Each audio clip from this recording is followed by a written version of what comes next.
Yes. Okay. Good morning, everyone. Welcome to our last event from this year, just for 2020. And thank you, each one of you, for coming and being with us. I don't know how is it the weather where you are, but here we have a wonderful sunny Saturday. So we hope all of us, and I'm sure we are going to have a wonderful morning with Professor Samira Dalo, Professor Roberta, and Jennifer Euler. Okay? I'm going to introduce you a little bit, Professor Samira.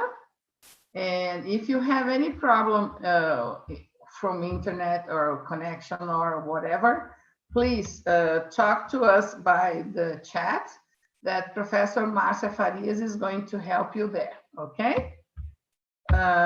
So Professor Samira Dallagnol has a PhD in modern languages. She's studying, almost finishing, and culture post-grad programs at the University of Caxias do Sul. She's a professor at the University of Caxias do Sul. He's an English teacher and owner and director of Futura Idiomas. It's an autonomous language school established in 2008 in Nova Bassano, and her areas of interest are sociology of reading, reading profiling English teachers, teacher training, and language teaching. So as you can see, she's going to talk a little bit about reading to us, and I'm sure we are going to learn a lot with her. Okay, so welcome, Professor Samira Dallagnol.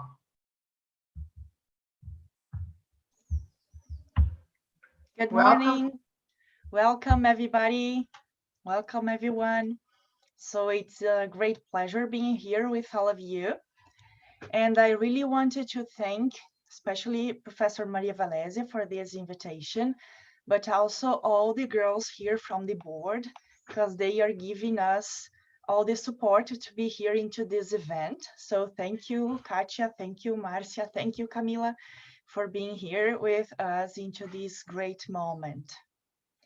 So today I thought it could be very interesting sharing with you some of these first or preliminary ideas regarding my studies into these reading and reading practices areas.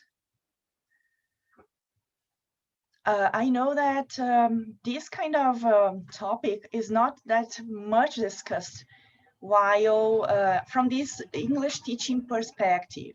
And that's why I think this kind of a topic can add some new point of view to our discussions. I believe all of you can hear me kind of well, so perhaps if you have any kind of problem, you can contact us, okay? So perhaps you can see somebody here. This is Oliver Twist. He's going to participate into this live today. So people, I'm gonna start sharing with you my screen and try to organize this in a way you can also have some more information in your screen. Okay, let me just interrupt you for a moment, Samira, just to give all attendees a tip. If they are not familiar with Zoom, you can click on speaker view at this time, so you will have a better view of whatever Samira is presenting, both her talk and her presentation. So if you're not familiar with Zoom, please go to the top right part of your screen. You will see a button called speaker view. If you click on speaker view, you have a better view of the presentation. Thank you. Thank you. Okay, so let's start.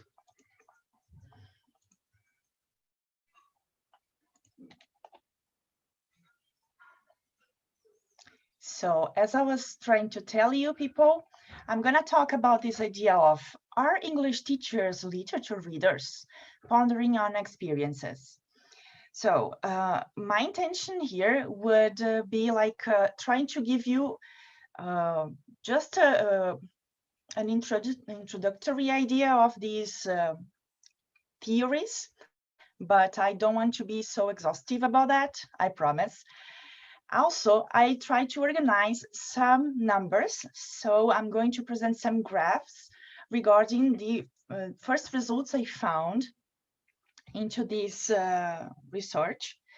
And then I'm going to share with you a very fine project, a reading project we are organizing and we are attending. All right.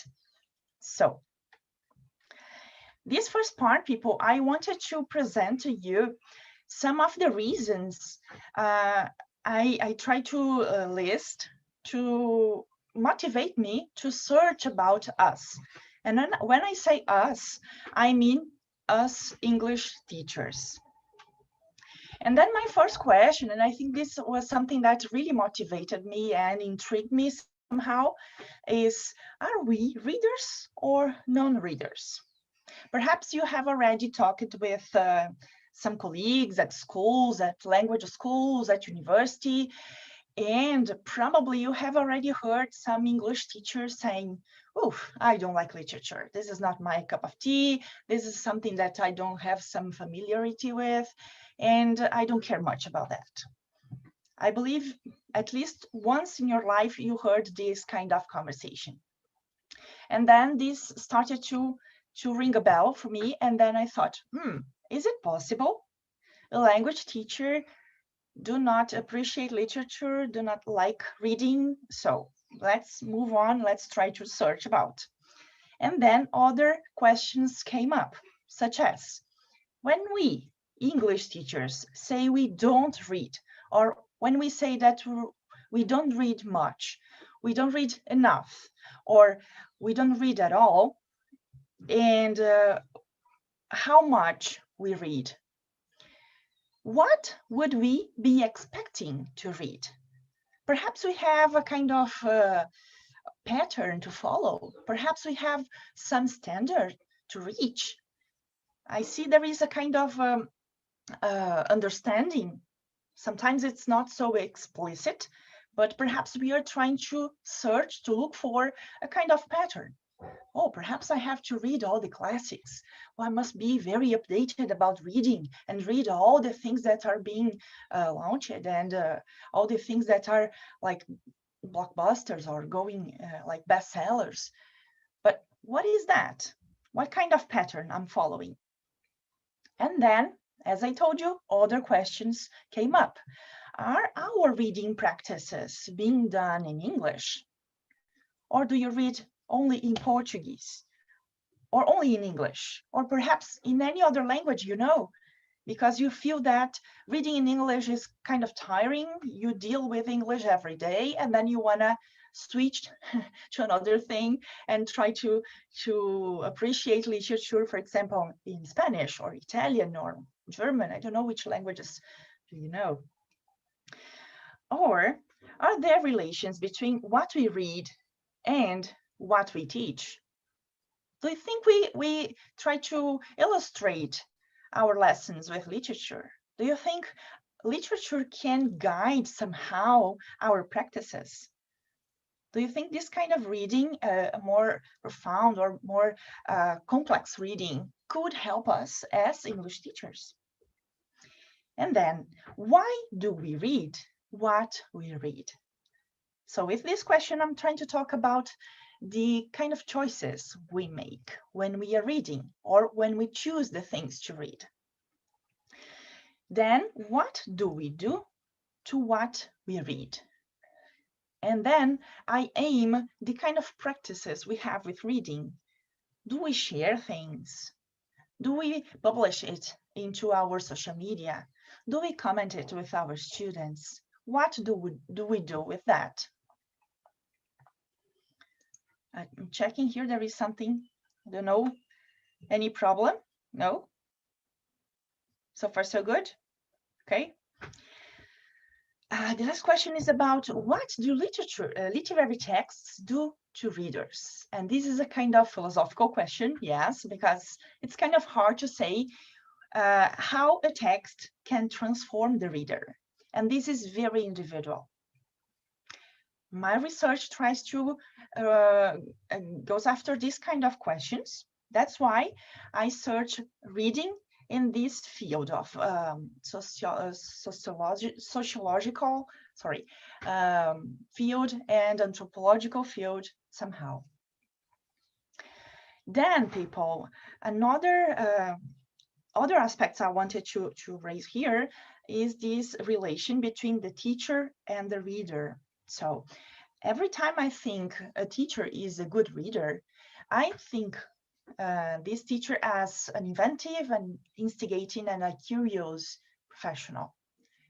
I believe most of you are going to agree with me.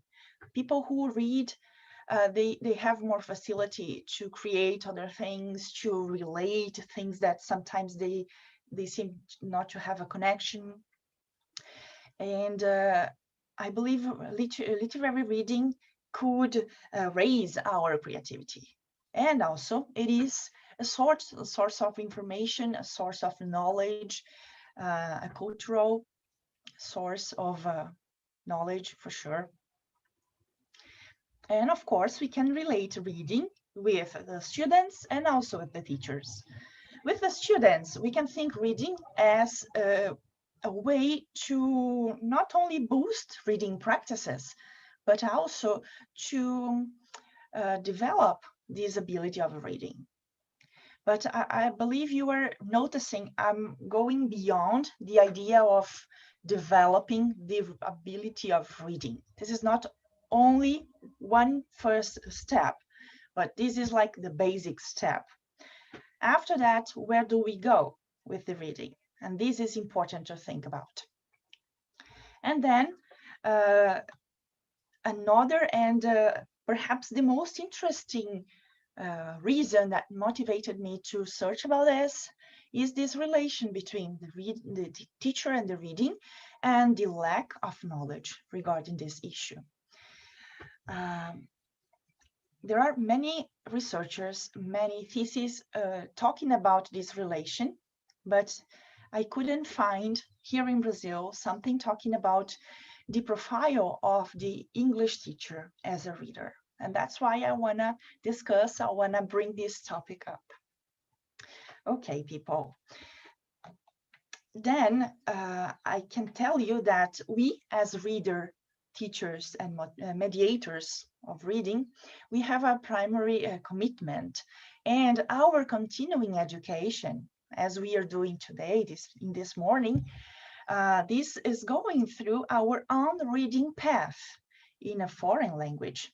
So our progress, our step-by-step in reading will allow us to reflect on the various aspects surrounding the task of training readers, in addition to knowing different theoretical perspectives in order to compose a general picture of reading process, its consequences, and the strength of its practice in social terms. Sometimes, once we are focused into this linguistic aspect, sometimes we let it aside in a way that, oh, reading is just developing the ability of reading, being able to comprehend a text, understand the ideas set there. But there are many other things beyond.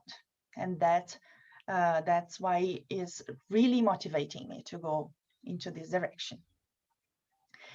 Okay, I'm going to bring you some different studies in a very superficial perspective, I would say, because they are going to go very, very deep in this topic.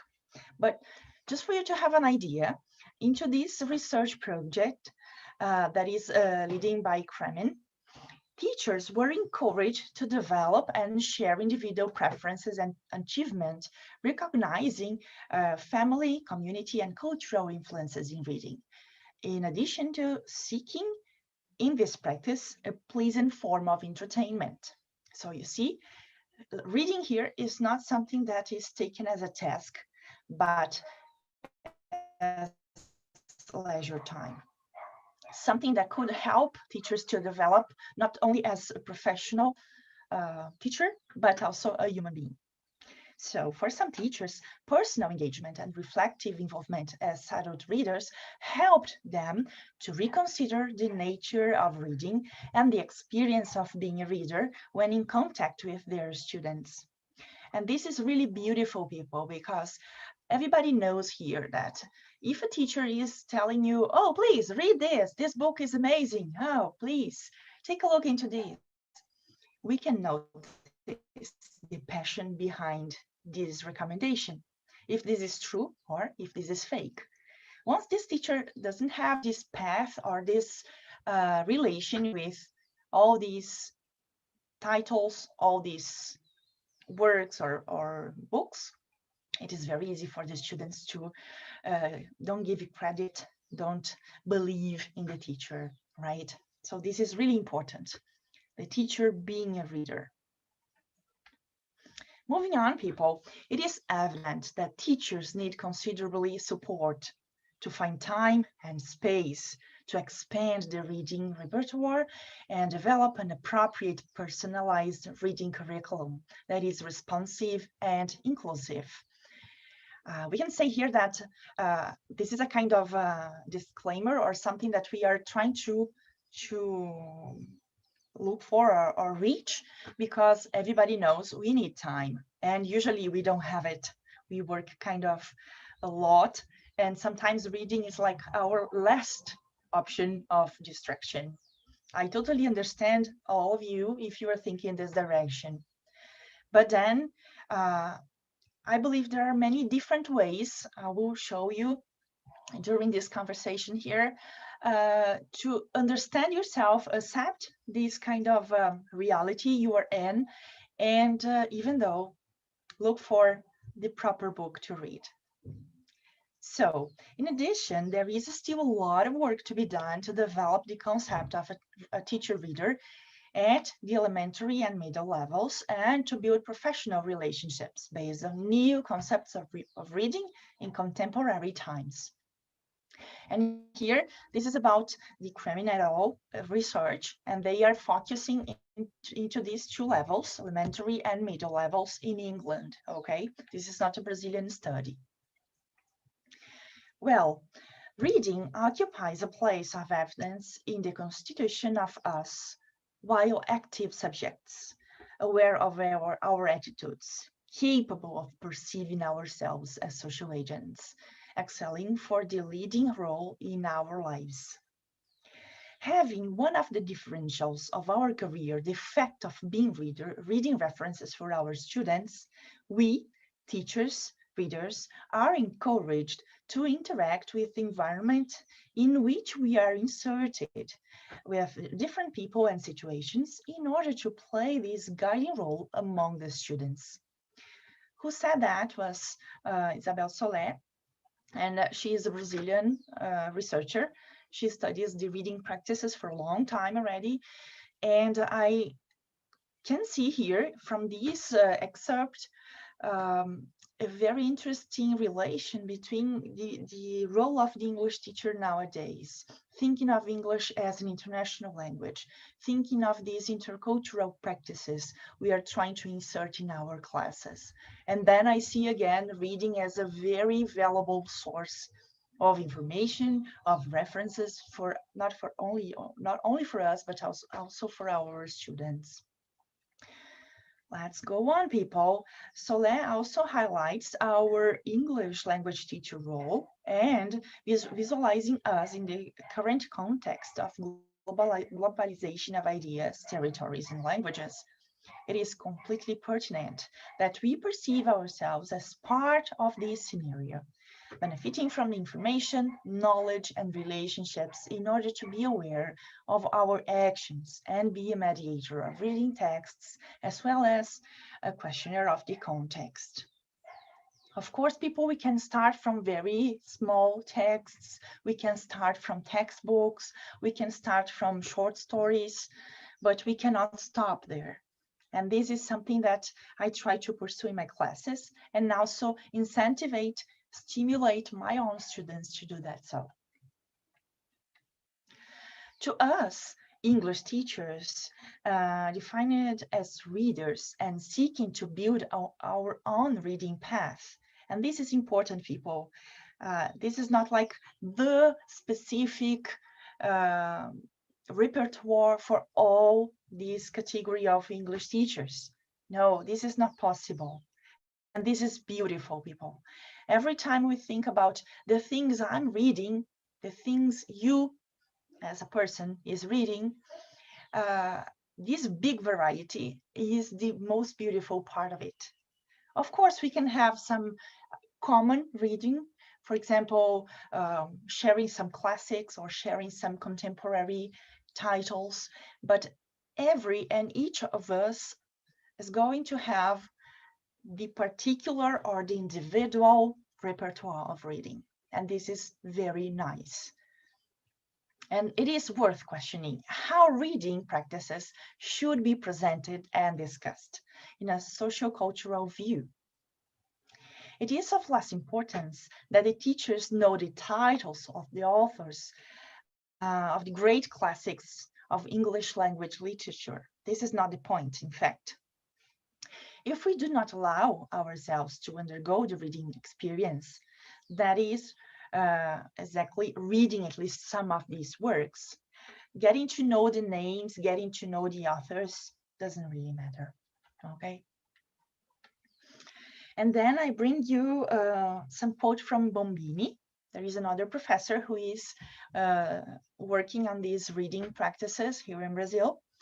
More than a list of beautiful texts, reading allows ideas, reflections, and experiences to be shared at different levels. It is essential that we readers find ourselves in that text, either by identification with the character or by questioning the narrator's posture or by the textual genre or by another aspect. And this identification is justified when reading is understood as a collaborative experience, but also as something that is experienced by each reader in a unique way.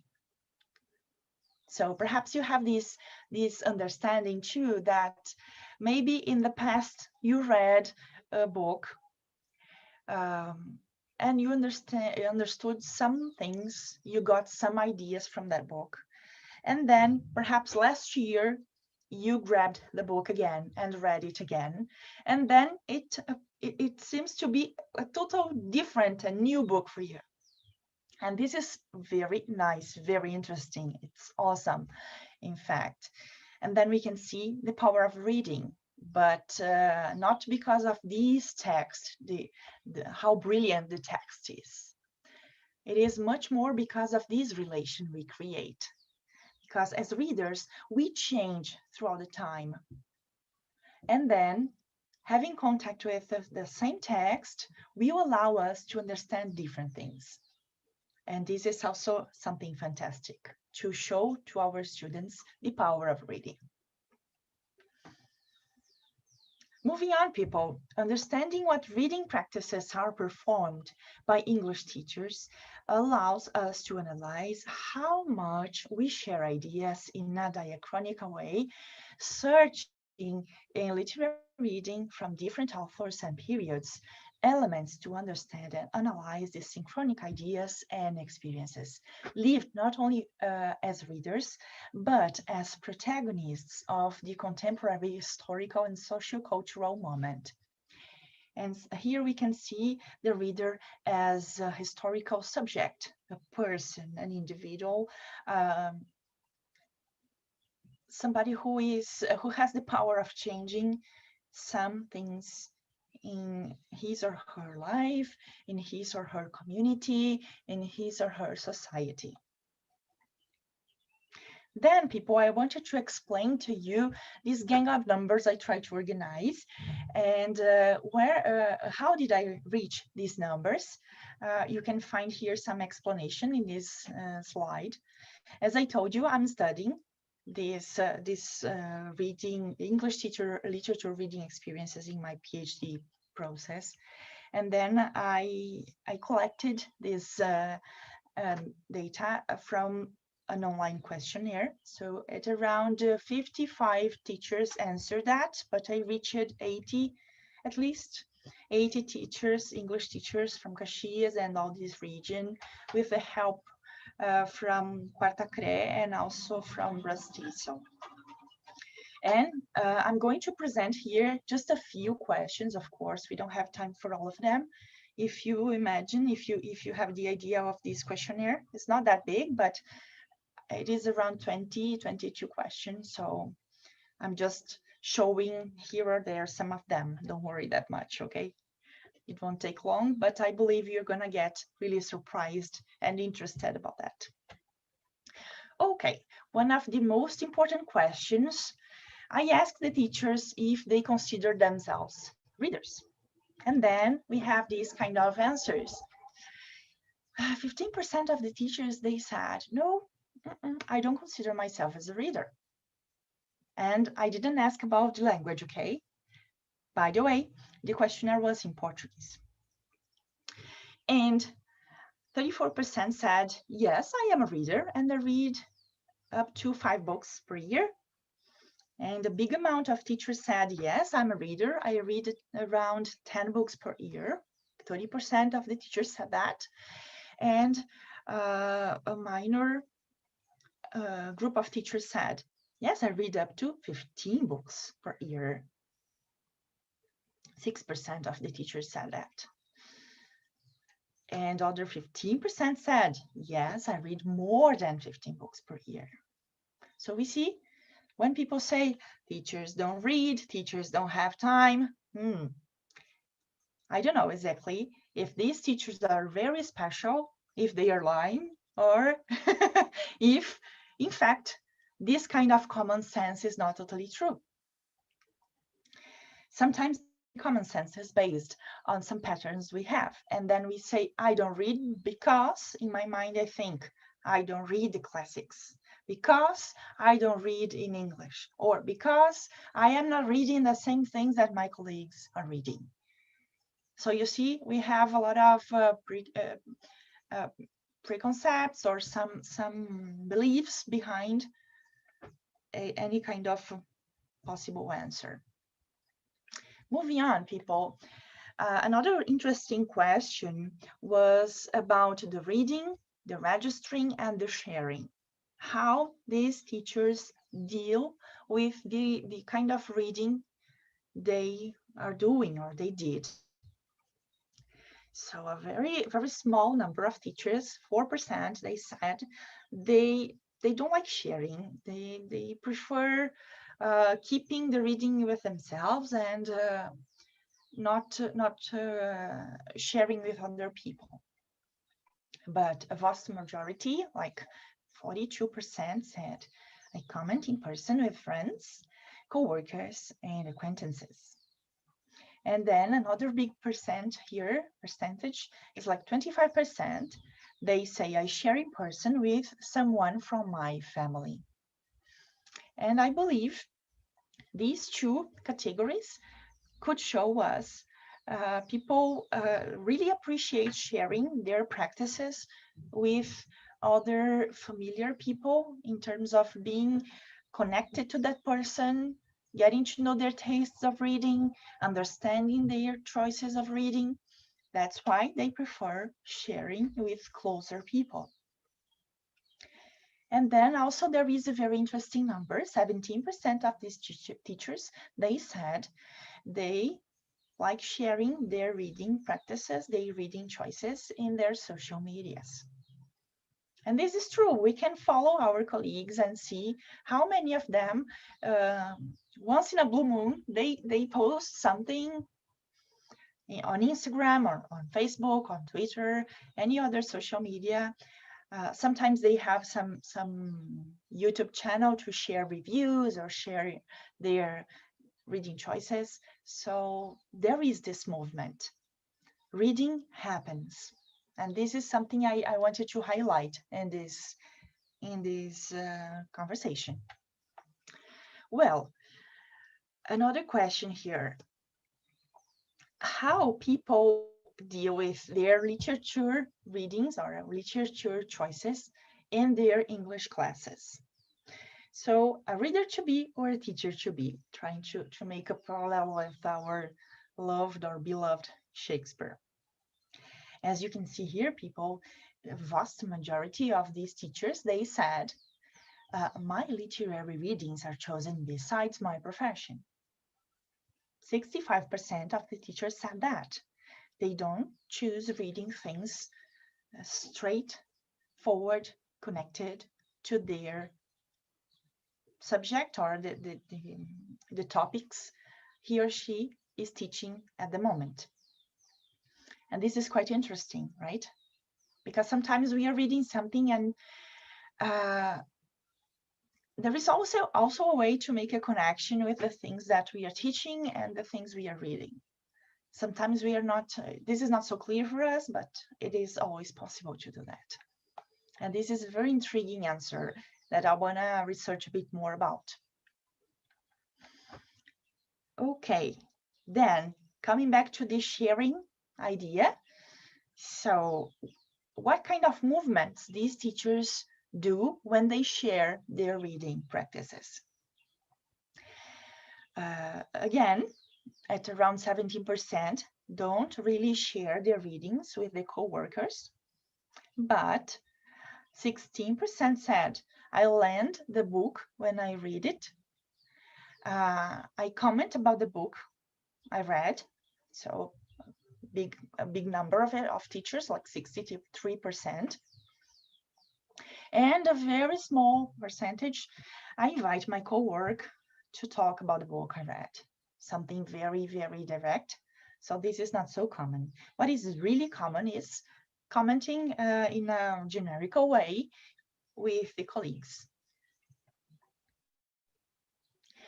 Then a question about which would be the language teachers would rather read, Portuguese or English. So they said they would read in English if the text doesn't offer much difficulty. Like 22% said that. They would read in Portuguese if the text offers too much difficulty. So at around 9% said that. And then it depends on the original language of the text, being this my one criteria. So at around 22% of the teachers said that.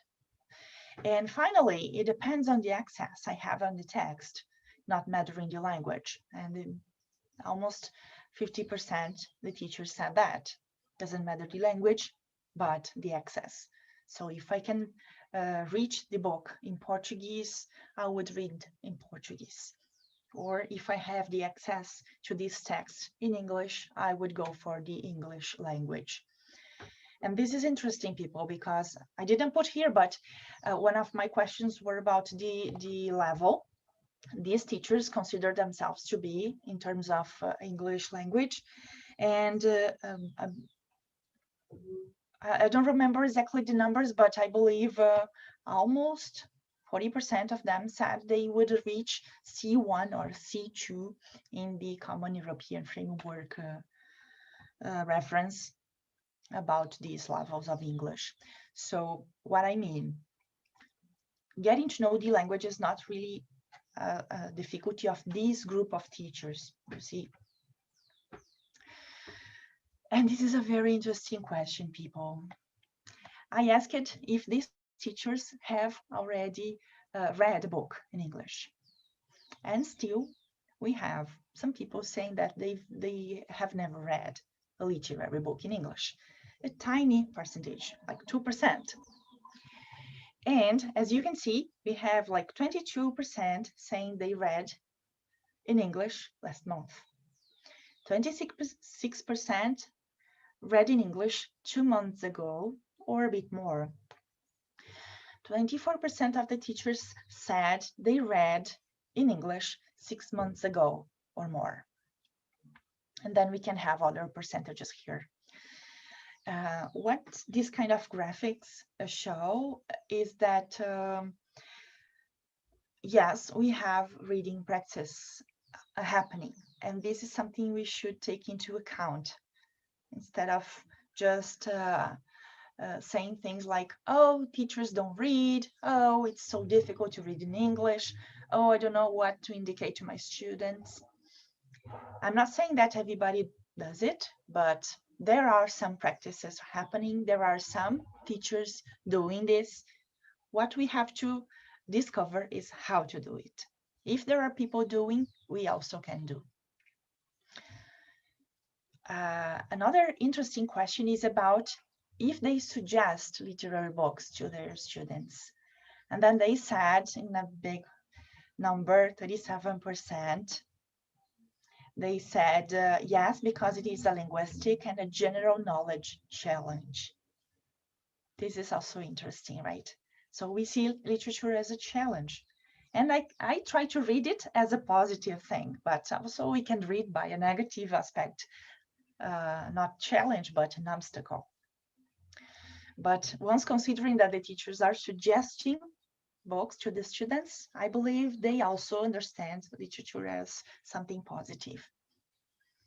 And then we have 29% of the teachers saying that they suggest literary books because it is a way to broaden students' reading abilities. And then, yes, we have this first step that is about these reading abilities, but of course we can go further, as I told you. Okay, people, so getting into the final part of this presentation, I wanted to show you something that is very daring for me and something that we started to organize in this last semester. I say we because I have the help from RELO, the Regional English Language Office. I have the help of UX and this partnership with Professor Elizabeth Jing. She is a fellow at UX this semester, and she's a professor from Boston, and she is giving us support through RELO. And again, I would like to thank Professor Maria Valesia and Professor Sabrina Fadanelli to organizing this kind of partnership between universities and between these institutions. And among other projects Professor Elizabeth is involved in, she is also helping me with this reading project that we called Reading Between the Lines. And this project is happening on Fridays at 4 p.m. Brasilia time, okay? Every fortnight. And what we do, we try to read together a short story. Then we invited people we already know, some former students, some English teachers we have the contact with, and I'm going to insist, all of you are welcomed and invited. It will be a great pleasure having all of you with us. We still have some meetings up to mid-December, I guess. And then perhaps we're gonna stop for a moment for holidays, but then the idea is coming back in next year. And yes, it is occurring online, so you don't need to run here and there. You can read and discuss from the comfort of your house. And this is very interesting, people, because then basically the main objective of this project is trying to promote reading practices among English readers in order to create a reading community, to improve the language and to debate relevant issues literary texts may arise. So you see, of course, we try to develop, and as any kind of reading literature can boost our reading abilities. But we can go further and further, because once we start discussing and sharing these ideas with the other readers, we can boost our interpretation abilities. And this is the most beautiful part of it. And for this semester, the specific objective was, and still is, explore short stories of authors from different English speaker countries in order to picture the diversity of literary work. And then just to illustrate, people, I brought you some of these titles we read and some pictures of people who participated, okay? So the first meeting we had was on September 18th, and we read James Joyce with Evelyn, And then it was a very nice moment, a beautiful moment, in which people get to know about this project. They presented themselves, and also they got really enchanted by James Joyce. Most of them hadn't read James Joyce up to there, and then they faced this very strong author in this group. Something I didn't mention is that we have a WhatsApp group, and usually 1 or 2 days ahead or before the meeting, we send this short story. Then people can read if they have the time. They can check some vocabulary they don't know, but in the meeting, we read it all together. So a paragraph or two, half of a page, each participant reads, and then we are training also pronunciation, intonation, emphasis, all these very interesting abilities that an English teacher should have. The second meeting also was kind of interesting because we read another powerful writer, that is Virginia Woolf, and we read The Haunted House. It was in the beginning of October, this meeting, and it was a big surprise because, as you can imagine, for those who doesn't know, or the ones who don't know this story, it seems like a scary or horror story, but in fact, it is not. And it embraces different themes. We can discuss different aspects from this text. Then we were closer to Halloween, and then we decided to approach another fine author, that is Poe, Edgar Allan Poe, and of course a classic of his short stories, The Black Cat. And this also was a very good surprise because people started to find different meanings and understanding the story from their own perspectives. So this is a very beautiful way to create this reading community, because then we can embrace this variety, this diversity of understandings, this diversity of backgrounds, and boost our own. When we share, we boost, we try to increase our own practices, our own understandings. Then the third meeting was about Catherine Mansfield, A Cup of Tea. And this is a beautiful text because it seems really silly, girlish, and then we start reading and we notice the power of this reading, the power of this author. If you don't know her, I strongly recommend. It is very easy reading, accessible, and also powerful. Then the last meeting we had was yesterday. Yes, this was a very busy week for me, but a beautiful week as well. And then we read The Red Door from a Scottish writer, and it was beautiful understanding, a beautiful interpretation we did. It's a short story, like 6 pages, and full of possible meanings, full of possible understandings. Okay, so here I let this invitation once again for all of you. Everybody is welcomed, and if you have any question, anything you want to know more specifically about this reading project, please contact me. There is my email. I would be glad to answer and to give extra info for all of you. So these are my references for this lecture, for this chit chat we had. And I really wanted to thank you all so much for this moment and for your attention. Thank you again, BRAZ-TESOL chapter here in Rio Grande do Sul. Thank you, Professor Maria Valésia. Thank you, Katia, Camila, and Marcia. I'll be free for the questions, for interacting with all of you. Thank you so much. Thank you, Professor Samira.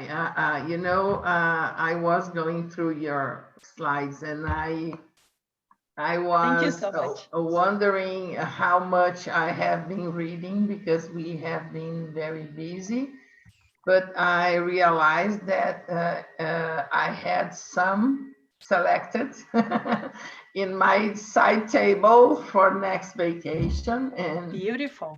yeah, because sometimes I have to read this and I don't have time. So I'm going to put here and I'm going to buy the book. And on vacation, I go through all of them. And this is nice to read without a specific objective, isn't it? Exactly. Just for fun, just for enjoying the book. And so this is what I do when I am on vacation. My amount is kind of big nowadays. Okay.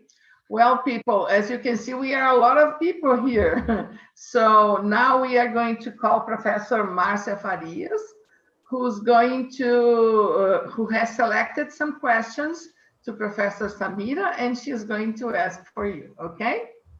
Okay, Hello, let's go. Samira, can you listen to me? Yes, that's Okay. okay. Uh, Stefan asked, how do you stimulate reading as a hobby in your students? Okay, I believe the first step is being a reader. I believe this passion comes from inside. So it's not possible. Perhaps I was not that clear in the middle of the presentation, but it's impossible fake this passion. If you like, you love it. And I believe this is something we should show to the students. And of course, we can use the power of the books because I can give you an example of something that happened to me this year.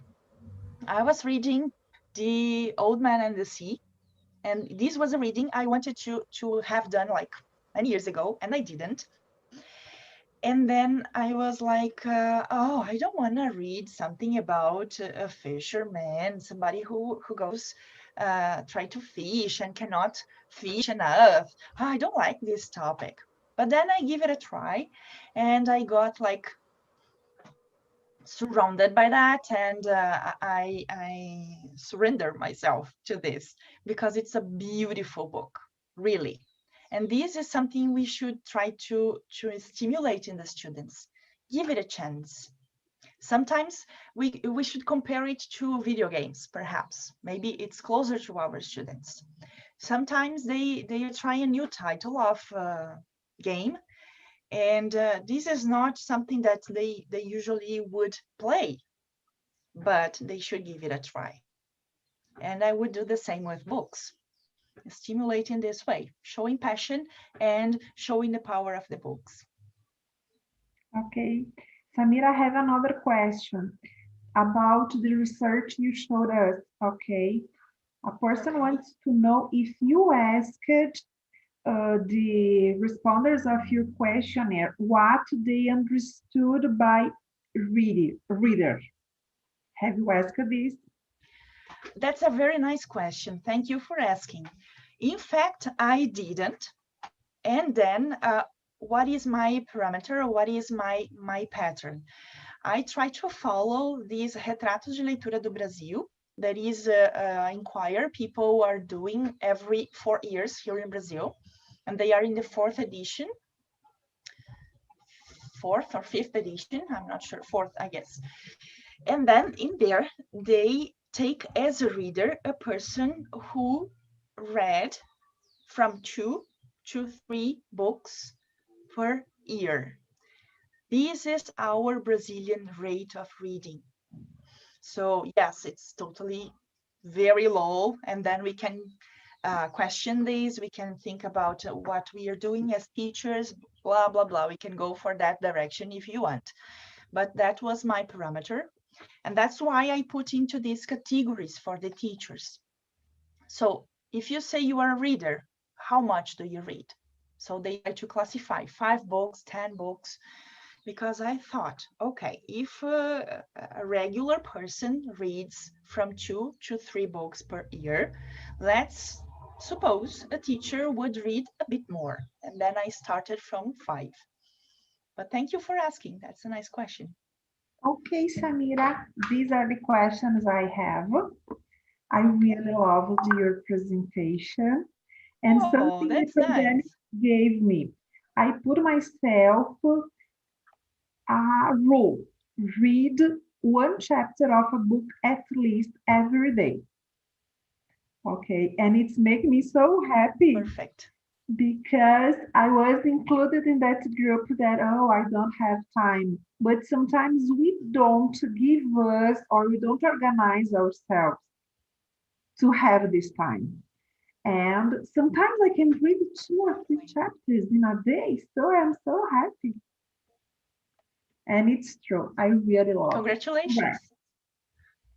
Okay, guys? Wonderful.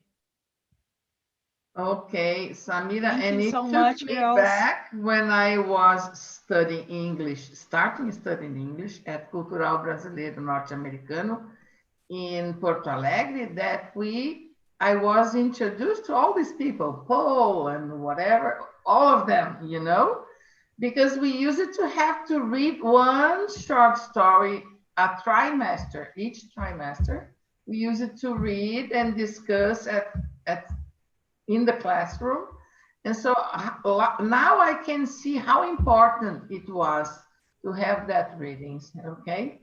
Thank you very much for sharing with us your research and make us reflect a little bit on our readings. Maybe we can change a little bit, yes? Or maybe we are on the Of way. course. We are okay, we are on the way, Of course. okay?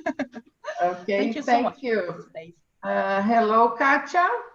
Hello. So we are now a little bit early, but we're going for our break now, and we will be back at 10. Okay?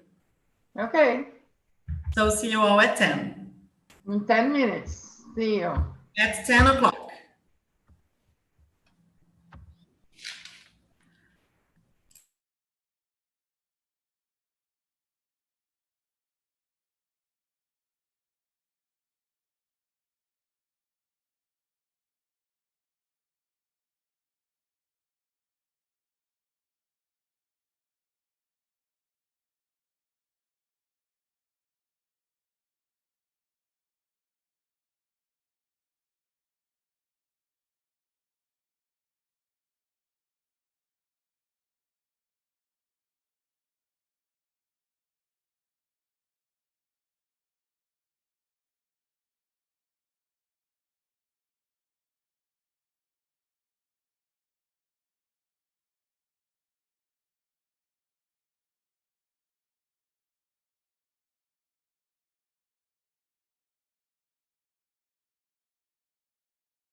Hello, everybody again. Welcome back. We are about to continue with our beautiful event.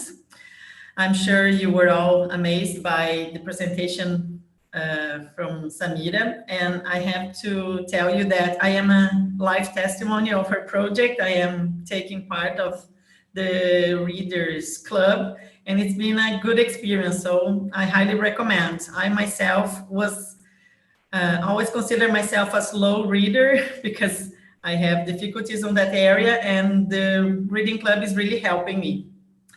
Okay, so Maria Valésia. Okay, everyone. So we were really inspired for Professor Samira. And now I would like to introduce you, Professor Roberta, teacher Roberta Rigon. And I'm going to tell you a little bit about her, okay? So teacher Roberta is an English teacher since she was 15, you know, a prodigy, you know. She lived in London from 2003 to 2010, where she completed her studies. She's graduated in international business by London Metropolitan University. She also has a master in people development and coaching by University of London. And she has recently finished a postgrad in bilingualism and cognition at Instituto de Educação de Novo Hamburgo. So teacher Roberta is going to talk about project-based learning to motivate students, practical ideas for teachers. Welcome, teacher Roberta. Thank you. Good morning. Nice to have you here with us. Thanks for having me. It's a pleasure to be here. Yes, thank you for the invitation. Okay. Okay, so it's your floor. Okay, thank you. Okay. Excuse me just a minute, Roberta. Just for the attendees who want to have a better view of you and your presentation, I recommend you to click on speaker view on the top right screen of your computer, okay? So speaker view will allow you a better view of Roberta and her presentation. Thank you. Okay, thank you. Okay, guys, thank you very much. Yes, my idea here today is actually to bring you some practical ideas. Okay, let me start sharing my screen here.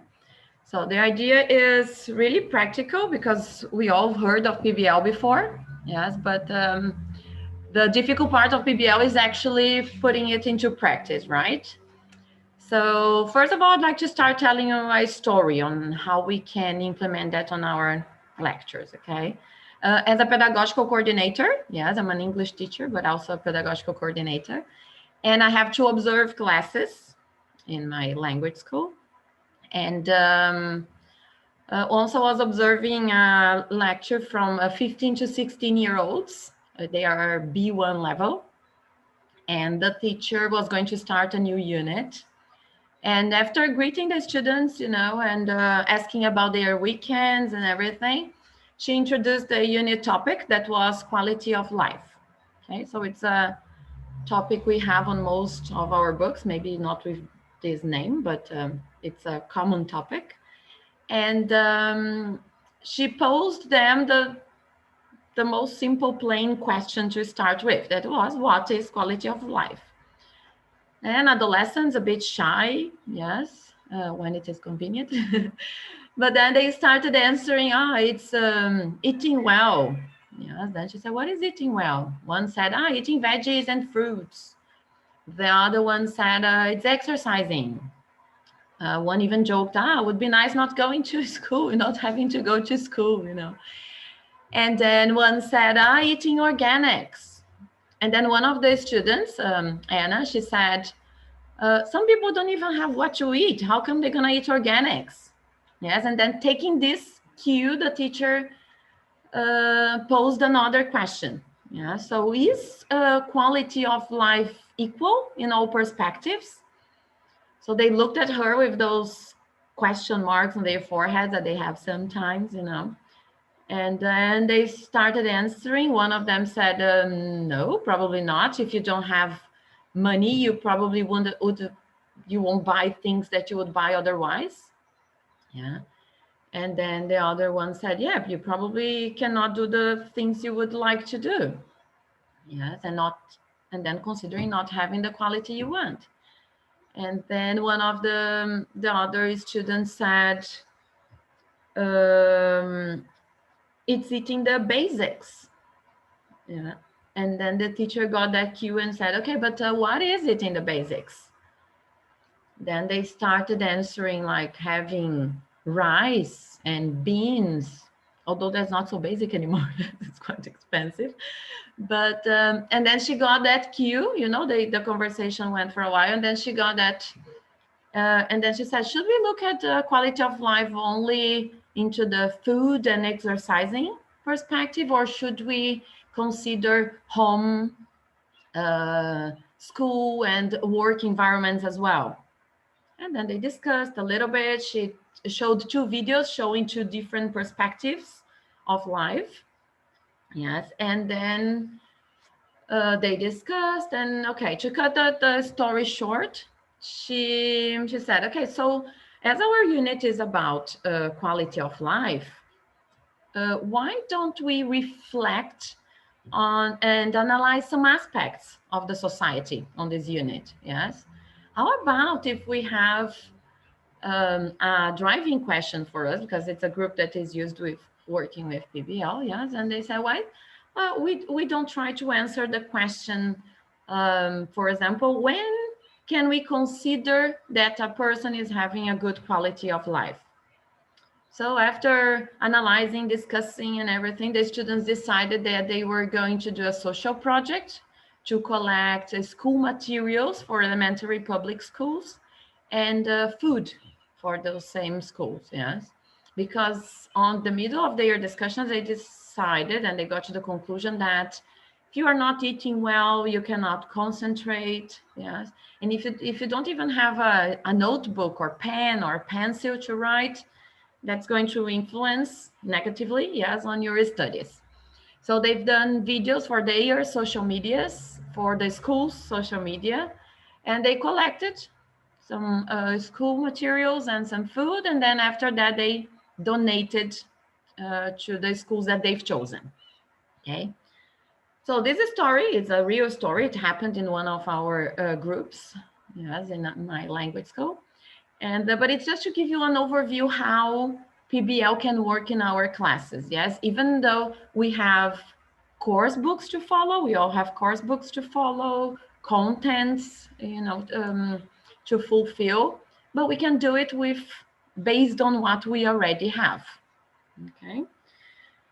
So project-based learning is not new, probably not new for you. I think everybody knows the concept already, so we won't have time today to go deeply on this in the concept, but my idea is actually bringing you more practical ideas, okay? But obviously, we're gonna have to have a quick overview on the whys. I thought on talking about the whys using, yes, PBL, on what actually it is to make it clear, and the how to do it. So our last part is going to be real practical ideas for you, okay? I think the why is very clear for everybody, yes? We changed, our students changed, the world changed, so education cannot be the same, right? But the thing is that we talk, we say that that's what everybody talks about in education, but are we really putting, you know, something different into practice? Yes. So I think we have to change from a content point of view to a more skilled point of view. Yes, the passive learning doesn't work anymore. Yes, we cannot engage the students that way. So I think nowadays they need fundamental skills, obviously, reading, writing, maths, but they also need the so-called 21st, yeah, the life skills, yes, like problem solving, yes, and critical thinking, yes, error acceptance, okay, and PBL promotes that. Yes, on PBL we can actually do that. So I believe our students have to learn how to learn, yes, to enjoy learning, because I think as educators, we can pass that, that passion. Yes. As Samira was saying before, yes, if you're not a good reader, if you don't have a passion for that, your students won't be passionate for that. Yeah. So I think teachers have to be passionate. Yes. And I think most of all is like promote lifelong learning habits on our students. Okay. So we have to incentivize their creative and their critical thinking since an early age. Yes. It's they have to grow aware of their capabilities. Yes. So they can actually develop by themselves even when they are not with us anymore, right? So I think it's enough of those spoon-fed lectures. So hopefully I'm going to help you today, to give you a step forward on our classrooms. Yes, I understand that it's difficult. Yes, transforming our classroom. Yes, this transition from a content-based to a more student focused, yes, a skilled focused, self-directed study is difficult and can be challenging most of the times, yes, but that's the fun of it, isn't it? That's the fun of being teacher. We always have challenges. Okay, so what I think is that that's working with BBL, that's where our sweaty work will start. It's going to be sweaty in the beginning, but I think you will see as we go through here that it can be easier than we think. Okay.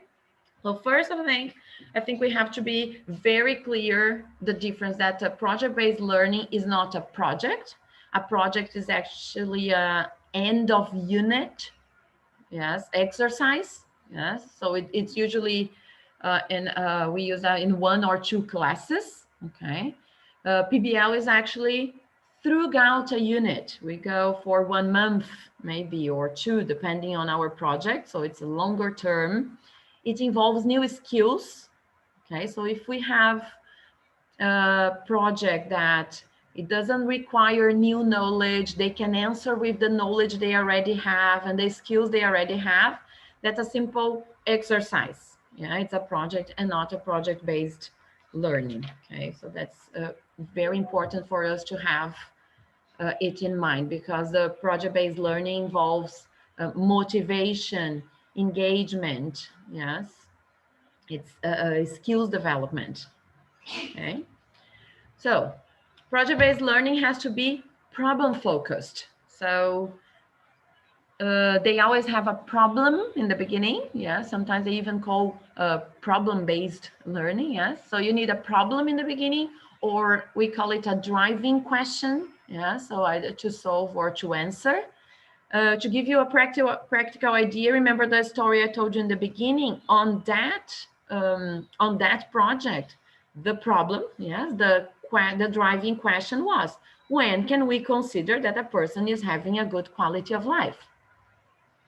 Okay, so that would be our driving question. So that's what will guide us throughout the project. Okay, multidisciplinary. Yes, you need. It will always involve 2 or more disciplines.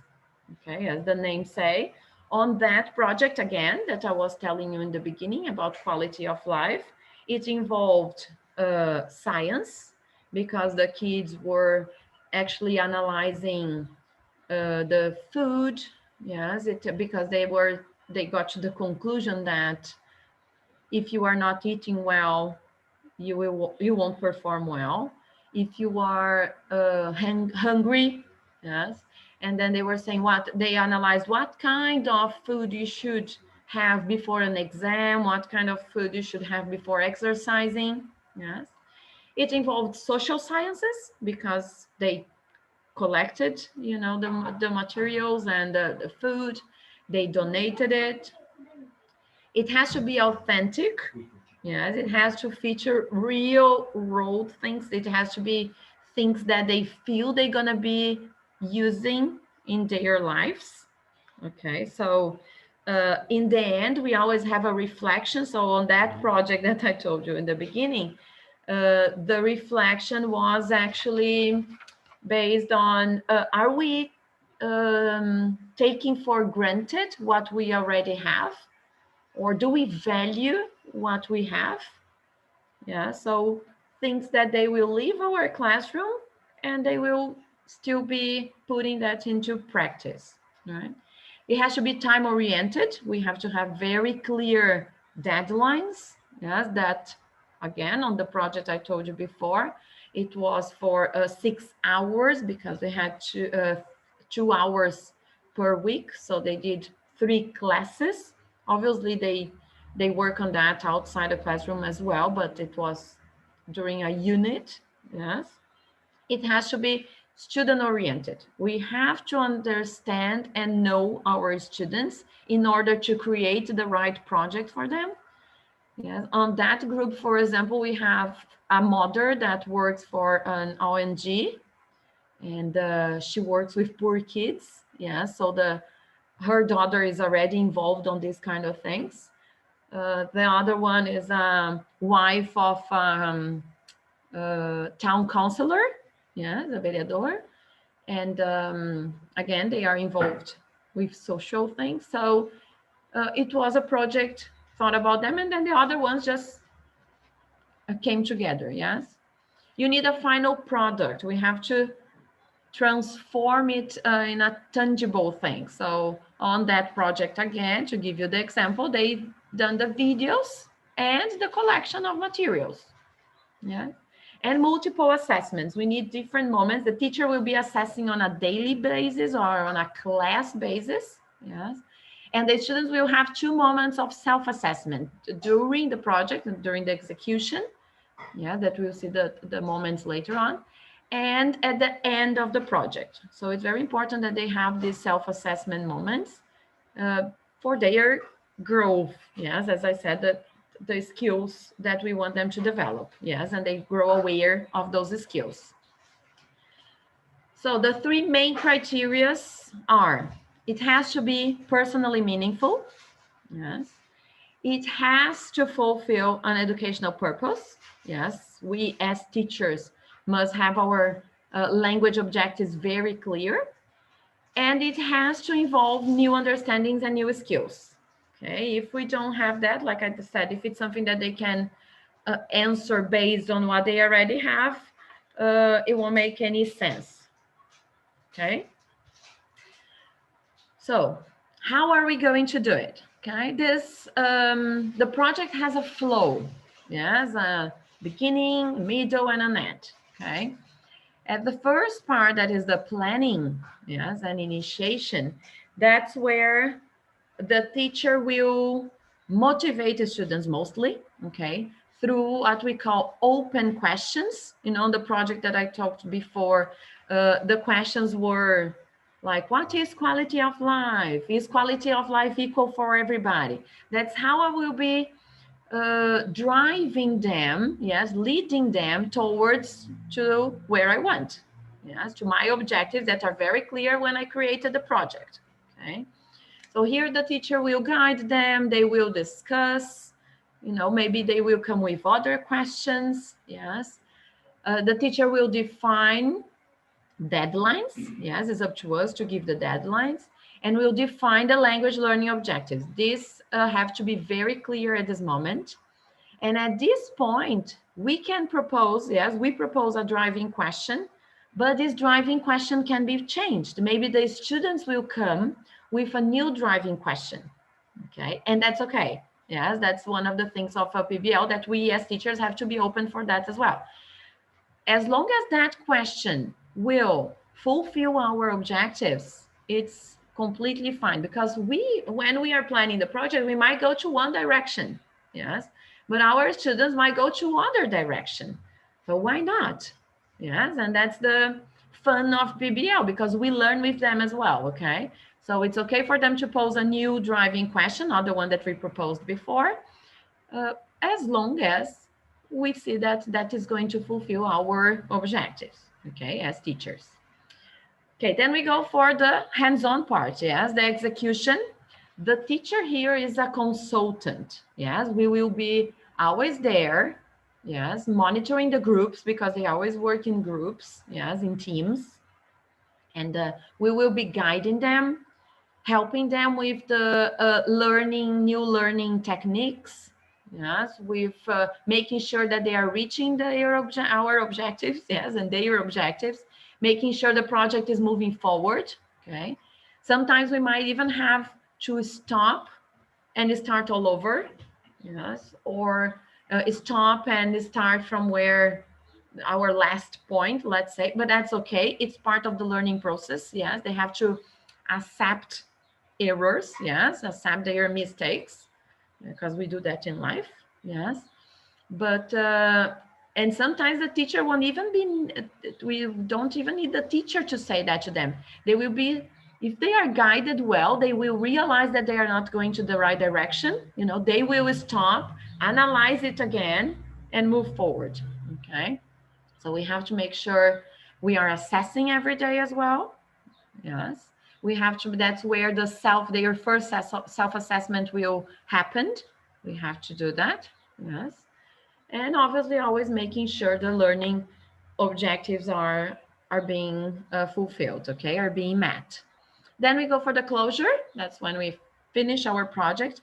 Even though the projects are not done, they haven't finished that, we have to finish it, okay? We have a deadline and we have to respect that deadline. Why? Because that's also part of the learning curve. Yes. Why, we are going to discuss later on why we haven't finished it. Yes. Maybe it was us, the teachers, that gave a very short deadline. It was not adequate for that project. Or maybe they haven't worked as they should. Yes. Maybe they deviated their focus, or they've done things that were not necessary, or they haven't worked hard as they should. So it's part of the process as well. So they won't make the same mistakes next time. Yes. So here we will analyze and reflect with the students on the outcomes of our project. Yes, we're going to offer suggestions for improvements. It's very important we do that. We're going to give our evaluations and feedbacks. They will give their feedbacks as well towards regarding their feelings on that. Yes. And most importantly, we have to celebrate with them, to celebrate their achievements. Yes, even though the results were not expected, they definitely achieved something. Yes, even if it was an error acceptance. Yes, but we have to celebrate with them because it was a hard work. They worked during all that period. Yes, and as you can see here, we have evaluation and correction, error correction at all moments. Yes, we have at the planning and design, we have during the project, and we have in the closure. Okay, so at all the time we are evaluating and correcting them. Okay, that's very important. That's our role here. Okay. So our main role, yes, here I thought about giving you some ideas on how to start implementing it. So first of all is ask ourselves why we are creating these projects, yes, with my students. Is it the right group to create? Because sometimes I'm working the same topic, but one group won't fit on that profile for that project and the other group will. So it's very important I know what my students are interested in, what they like, yes, to actually know my students. So I'll prepare an adequate project for them, for that group. Yes, that's why I remember I said this is student oriented, so it's important we know them. We have to set very clear objectives. First of all, for ourselves, we have to have all our objectives, not only linguistic, you know, the language objectives, but also our skills objectives, what we want them to have at the end of this project. Okay. So one thing that helps a lot for me and for my teachers is actually planning our classes backwards. So if you start with what you want in the end, yes, your final results, then you walk backwards. And then the last thing you are going to do is posing the driving question, creating the driving question. Okay, because I think for us it works very well. Because if you have in mind what do you want, it's easier to go backwards and see how you will guide them to reach what we want, right? We have to be open for the new. Like I said before, they might come with a completely different direction from what we thought. Yes, so we have to be open for that, and we have to broaden up our knowledge. Might be a bit scary at this point because if they go to a different direction, we are not quite sure where they're gonna get. Yes, but we have to be open to walk through the project with them. Yes, and making our job here that is actually guiding them and making sure they will reach our objectives as language, as linguistic, and the skills. The skills they might be different from what we are expecting. Yeah, so that's the fun of project-based. We see that they always go beyond of what we expect.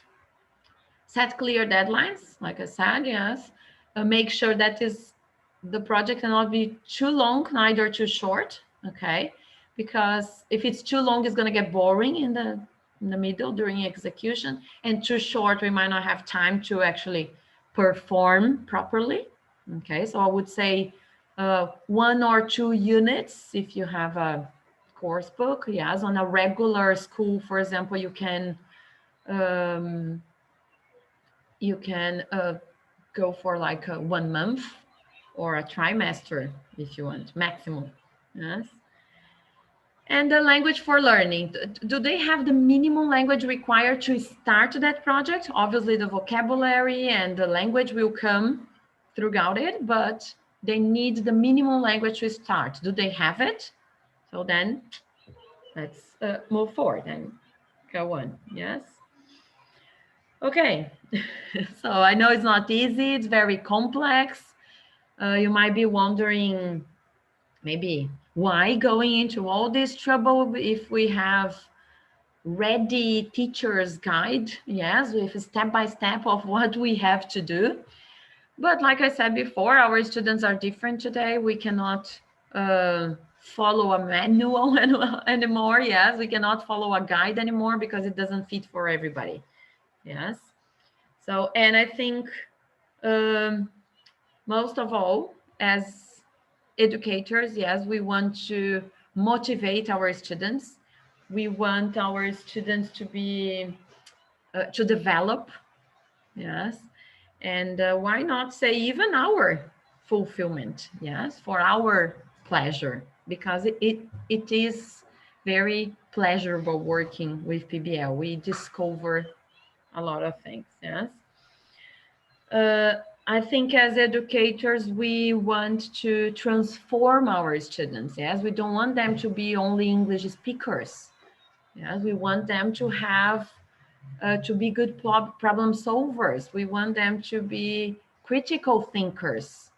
Yes, and we want them to learn lifelong learning. Yes, to be learners. Yes, above all, to be better people. Yes, to be better, to have a better, or to be more emotionally prepared with more emotional intelligence. Yes, and be prepared for life, right? Okay, so we know, although in the beginning it might be difficult, okay, because they don't have the skills required, let's say, or the abilities required to work with PBL, because they come from a spoon-fed, yes, school. If it's a language school, it's even more difficult to do it because they come from a regular school. But on regular schools, we can start and implement that with everybody together. But it might be frustrating for them in the beginning, you know, for error acceptance, those interpersonal skills that they haven't developed yet, because you are working in teams. So you have to listen to others, you have to accept other opinions. Yes, you have to do different from what you thought. So this is all an adapting process. Yes, but we know that as soon as they are motivated, yes, and they are aware of their learning techniques, or they are more open for errors, yes, to accept that, they become more motivated. It's proven. Yes, they become more motivated. Yeah, so PBL triggers this motivation and good feelings, good emotions in them. Yes, and we know that emotions, feelings, and motivation, engagement is directly connected to learning. Yes, to the learning process. So the more motivated, the more emotions are involved on our learning process, usually the higher our academic achievement, right? Um, on my last postgrad course, my final project was about PBL. I wanted, and emotions, yes. I wanted to investigate how kids, yes, or how the students felt while using PBL and when not using PBL, yes, and how would that affect, or using PBL for a while, how would that affect their lives? Yeah, so it was, I've done it, it was during a year, it was a research during a year with 7 to 14-year-olds, yes, in a language school. Okay, so they had moments that they were working with PBL and moments that they were not working with PBL. Okay, so I really wanted to know how PBL would affect them. Yes, how would they feel about it? Yeah, so based on their feedbacks, on their self-assessments, on their questionnaire answers, I got to the conclusion that although, like I said, in the beginning, they felt a little bit frustrated because the results were not as they wanted, because they were working in teams. Yes. After they developed those abilities and they were becoming aware of how the process of PBL worked, you know, they developed some interpersonal skills. Their motivation towards the learning was completely different. It changed a lot, you know. Their levels of anxiety diminished, their frustration diminished, because they were actually, when they started working, they were prepared for the different, and they were prepared for accepting if things were going different than what they planned, yes, on their minds. And one interesting thing that it was not part of my work, but of my study, but we felt on our day by day in the classroom, was that they were using those abilities that they've learned, or they had to use while using PBL on their day by day, on their studies during day by day. You know, they were a lot more, how can I say, they were a lot more open. Yes, they were using the new skills that they used, that they've learned on their learning. Okay, they actually, for example, usually when there is a question in their book, yeah, they haven't even finished reading the question and they are asking, what do we have to do? Yes, and they would actually think a little bit more. They would read again. They would analyze, you know, okay, teacher, here, do we have to do this?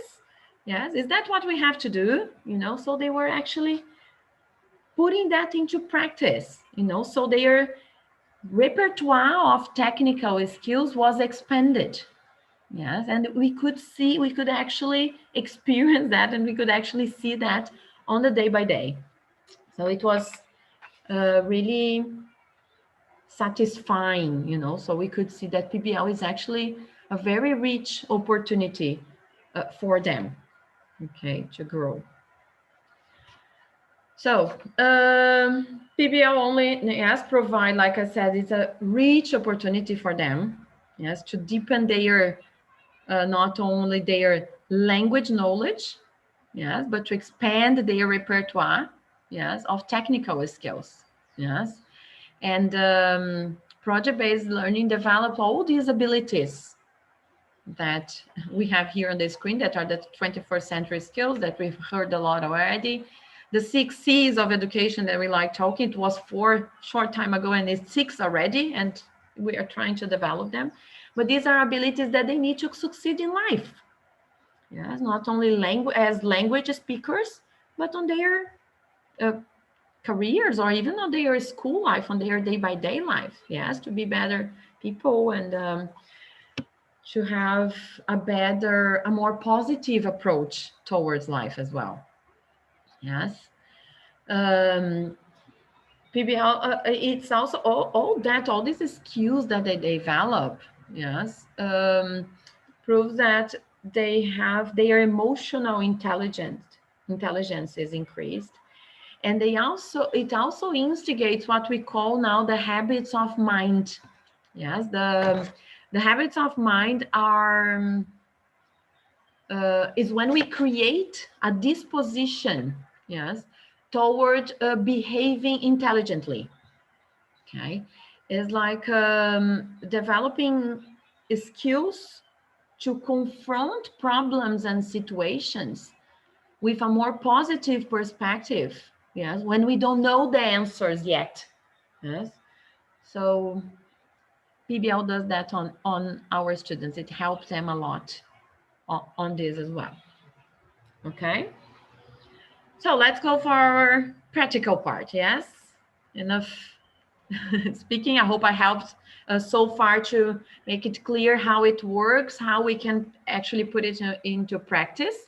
So I brought here the idea now is I brought you some frameworks, different frameworks as well, because you might identify yourself with different frameworks on how to prepare your classes, how to prepare those projects, or you might not identify yourself with neither of them. That's okay, but yes, you can create your own. But I brought some different ones here, okay? So this first framework here is from the project I told you the story in the beginning. Yes, the framework is from the book from Juliana Tavares and Luis Potta, is the PBL applied to the language classroom. So on that project I told you in the beginning about quality of life, the project theme was better life, better world. What was developing the 21st century skills. We don't have to think about that if we don't want. Yes, it will come automatically during the project if well guided. The book contents, that's the minimum it requires. Yes, we have to have this very clear. What is our book, if we have a book to follow, what is our book requiring, for us to study with them, or what we as teachers are requiring at that moment. The purpose, why do I want to do the project? Why am I going to do it with them? Yes. The number of classes, the timing of our project, the deadline, like I said, on the project was 3 classes, it was 6 hours. The resources I'm going to be using, it's good to have in mind already, at least for our kickstart. Obviously, other ones will appear during the project. Yes, other things will come out. Yes, but we have to have in mind for our kickstart what we are using to introduce the topic and motivate our students. A driving question. Yes, here, as you can see, the driving question changed. Our driving question is in the beginning is like, when can we consider we are having a good quality of life? Yes, but they changed. What are the different perspectives to be considered so that we can declare one have a good quality of life? So that was their question, the question that they posed after discussing. So they ended up working on this one. Open-ended questions. Remember, that's the kind of questions we're going to start doing to motivate them, to actually drive them towards the direction we want of going to a driving question. So that's not necessary, like if you are a quick thinker maybe, but it's good to have in mind those questions, because those are the ones that are going to lead us or lead our students to where we want them to get. Okay. The use of language, again, here are the lexical and grammar points we need, the minimum ones, again, required by our books. Okay. The outcomes, yes, what do we expect? Yes, here we usually use Bloom's taxonomy, that you might be familiar with as well. you know, that we go from a low skills to high level skills. Yes. So we start on listing, then we go for describing, comparing, then reflecting and creating. Obviously, we don't have to use all the levels of Bloom's taxonomy, but it's important that we go from a lower level to a higher level, okay? Because that's how we will be building their knowledge to reach what we want, right? The cross-curricular topics involved on that one, like I said, it was science, social sciences, math, and English. So here, for example, if you work on a regular school, if you create the project with the history teacher, the geography teacher, the math teacher, and the English teacher, like all together, it's even easier to create the project because, yes, working in teams is usually better. We come with better ideas. It becomes easier to create something. Yes. So you can create the project together and work while you are in the math class. They're going to be working on the same project that they are working in the history class, in the geography class, obviously with different perspectives, but they're going to find they will find a common ground. Yes. And there are many common grounds. Yes. On this cross-curricular topics. Yes. The reflection in the end, they have to actually stop. Remember on the closure that I told you before, that's one of the steps. On the closure, we have a reflection. So here, our imposed question was, are we taking for granted what we already have? Yeah, do we value this as we should? Okay, so that was the reflection. The final project, like I said, you need something tangible. It could be a presentation, could be a video, could be posters around the schools, could be presentations to other groups. Okay. And then the audience, like I said, we can present to other groups. We can present to a nutritionist. We have a project that I'll show you that we show to a nutritionist. Anyone, okay, for parents, whatever. And I put in here for us not to forget that even though we are on online classes, some people are still on online classes. We are not here in Montenegro, thanks God. But we do have it as well. We have some students still online. We can do it perfectly work on the online as well. Okay, they can make the groups either on the Zoom, you have this option, yes, of putting them in groups to discuss. They have their WhatsApps.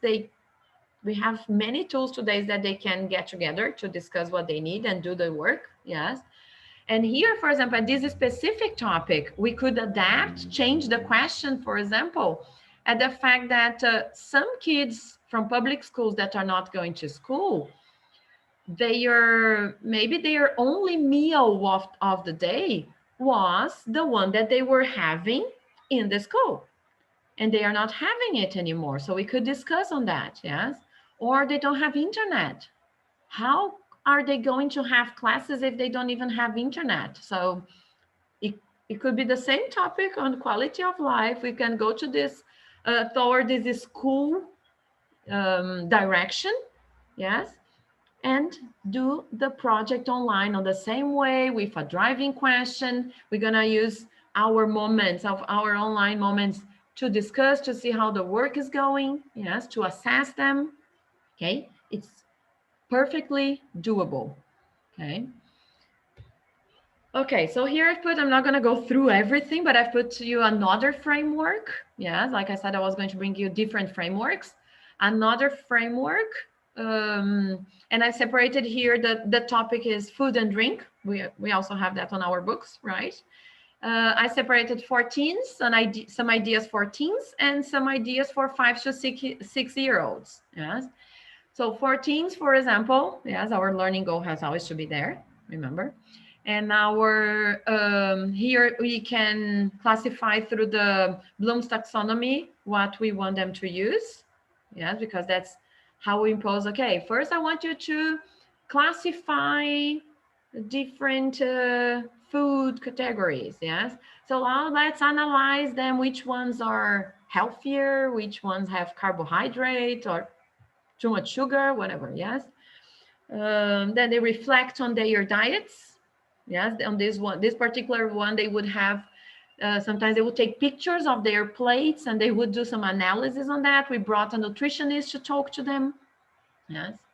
And then evaluating and creating. Here they, on this project particularly, the teams created they were supposed to create a healthy and balanced diet.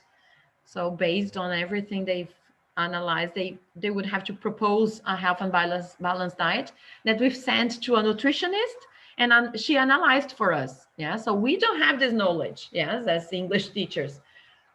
So let's look for someone that has it and then can help us. Yeah, so and then she analyzed the diets for them. It was quite interesting, to be honest.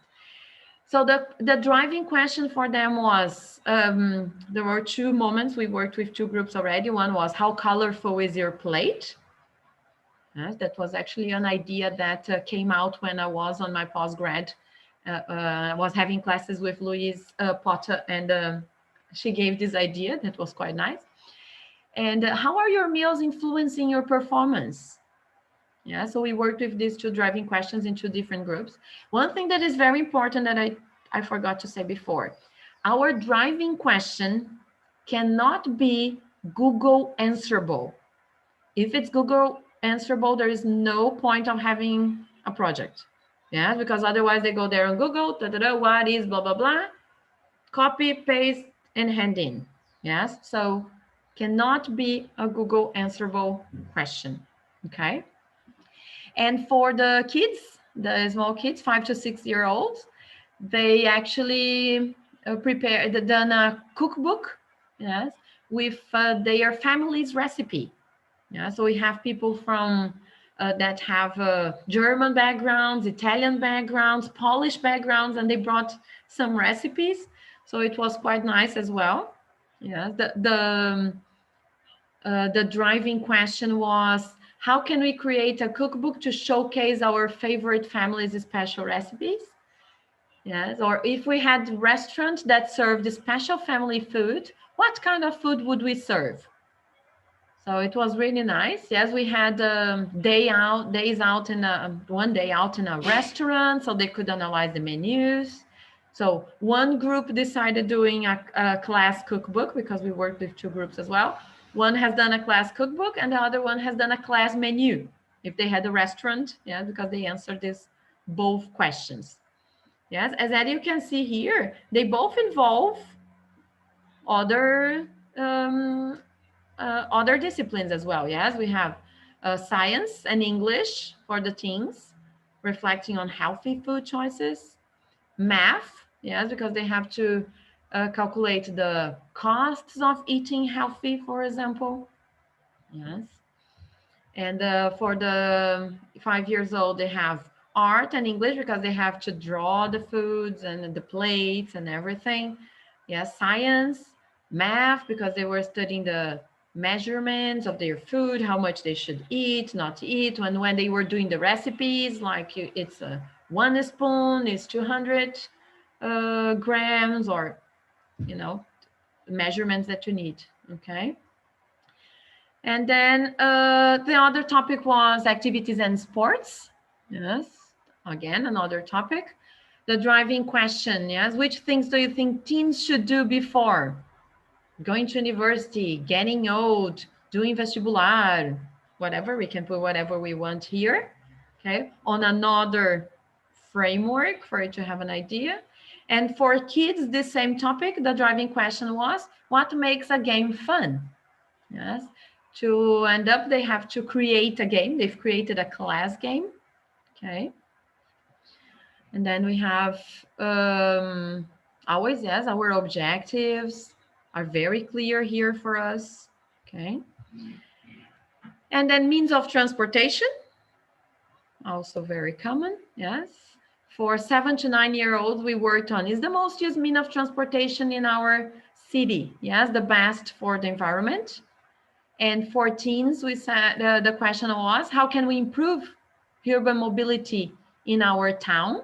They actually created, they have done some drawings and sketches. They have to create a mobility plan for the city that we handed into the mayor later on. So it was quite interesting. You know, they felt quite important, actually. Yes, and the last one I thought of was about animals and habitats. Yes, so for little kids to teens, yes, we could have, for example, for teens, we could work on how are dinosaurs similar to animals today. Then we talked about extinction, we talked about endangered species. Yeah, so in the end, they have to find an endangered species and create a project and give ideas on how to, what to do so they won't be endangered anymore. Yes. And for kids, it could be like, how are animals different from one another? Yes, the ones that live in savannas, the ones that live in swamps, the ones that live in forests. How different are they? Are them? Do they have any similarities? Yes. Do they have a feather, fur? What kind of food do they eat? Yeah, so we can broaden our topics. Okay. So I think that's it. I wrote here a message that I would like to leave you. Yes, that I think let's make our students become individuals who understand and experience what is around them, who can apply their learning to an ever expanding array of challenges, yes, in their communities, in their role, and in their lives, who have their competences and skills developed so that they reach their best version. I think that's what we want as educators, yes, to actually to influence our students so positively that they can actually reach their best versions. Yes, let's make them awesome. Yes. Okay, I think that's it. Thank you very much for listening. I hope I've helped, with some practical ideas. That was my idea. Yes, helping you with not actually talking the theories of PBL, yes, but actually putting that into our classrooms. Okay. Thank you, teacher Roberta. I'm sure you have done a very good work, and we could summarize, if I could say that PBL can foster students' autonomy on learning. Mm-hmm. And also they can do things in English. English can be the way they get a better person, get a better student, or whatever. Thank you very much. And I'm going to call Professor Marcia because she has a question for you. Okay. Not her question, but she has. Okay. Okay.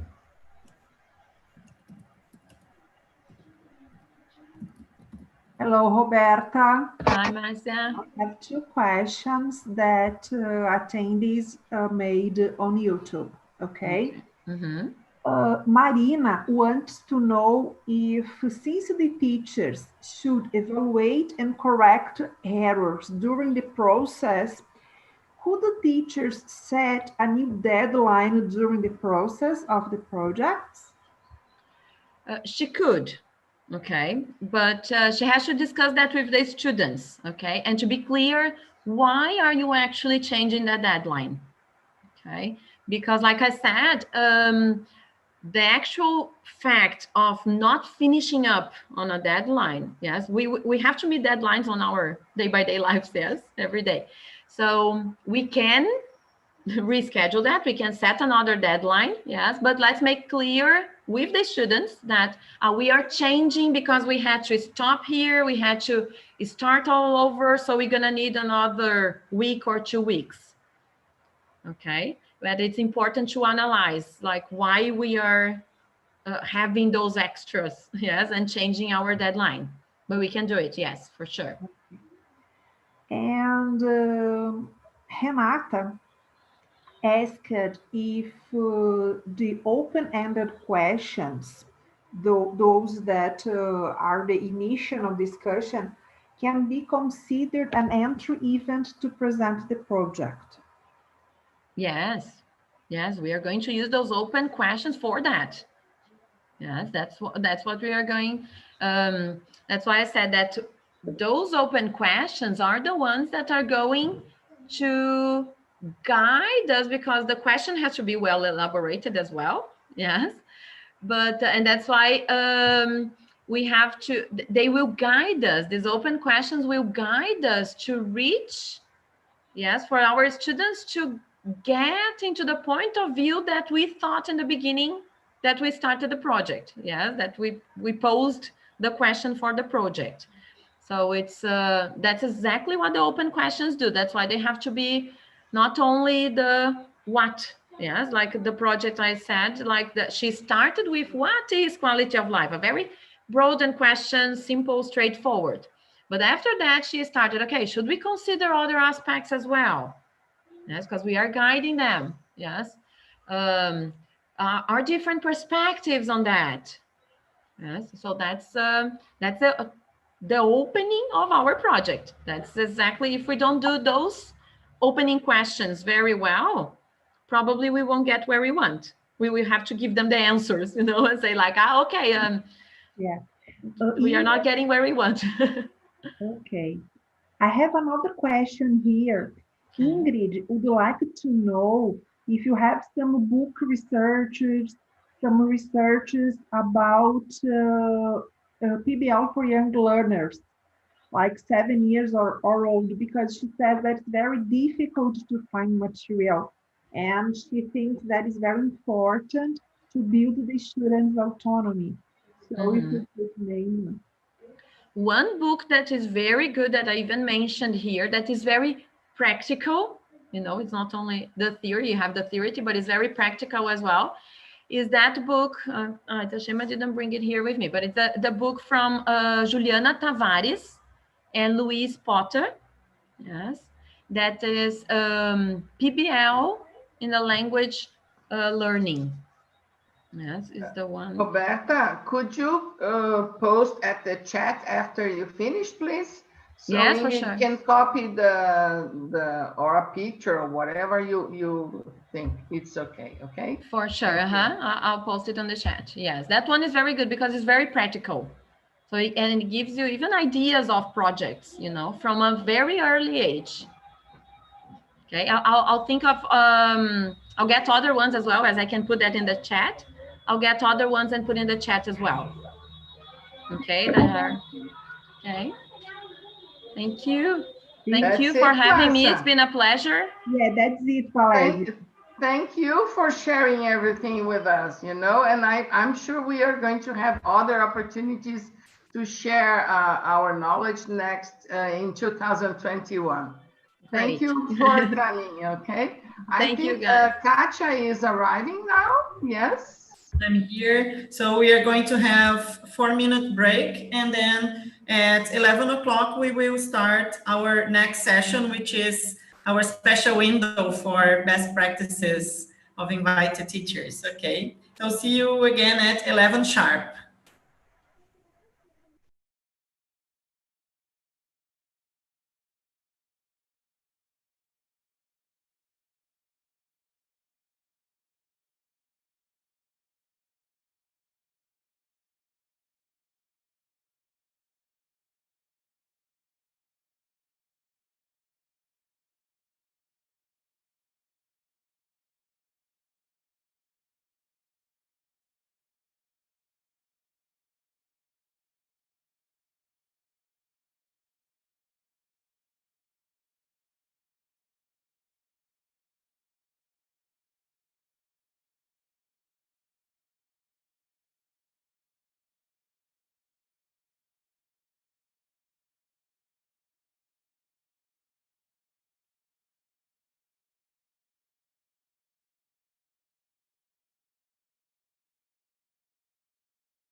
Well, that was a quick break, but I hope it was enough for you to stretch your legs and be ready for our next session.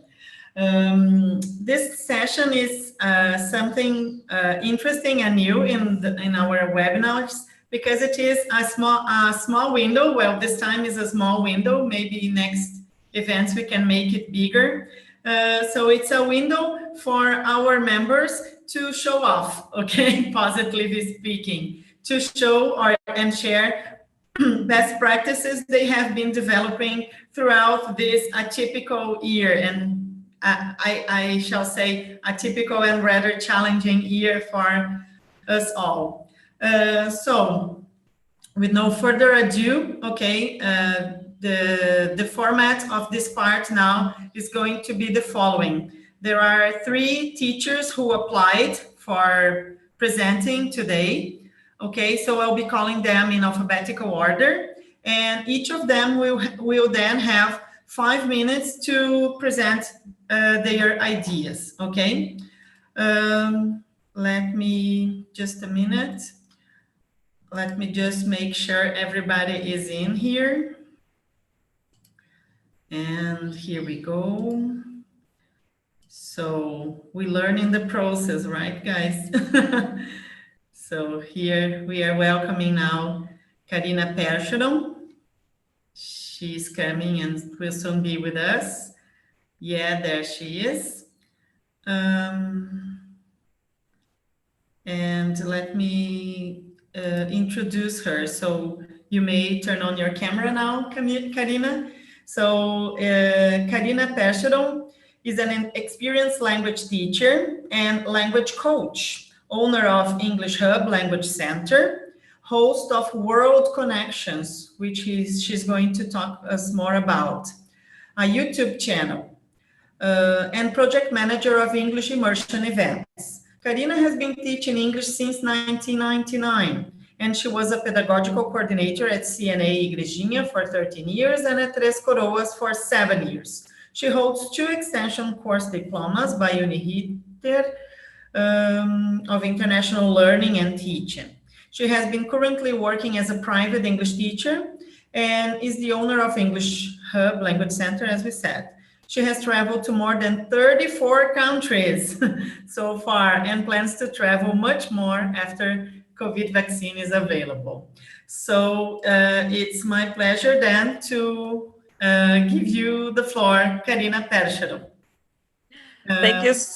Thank you so much. It's a great opportunity. I want to thank for it. I'm very excited to be here.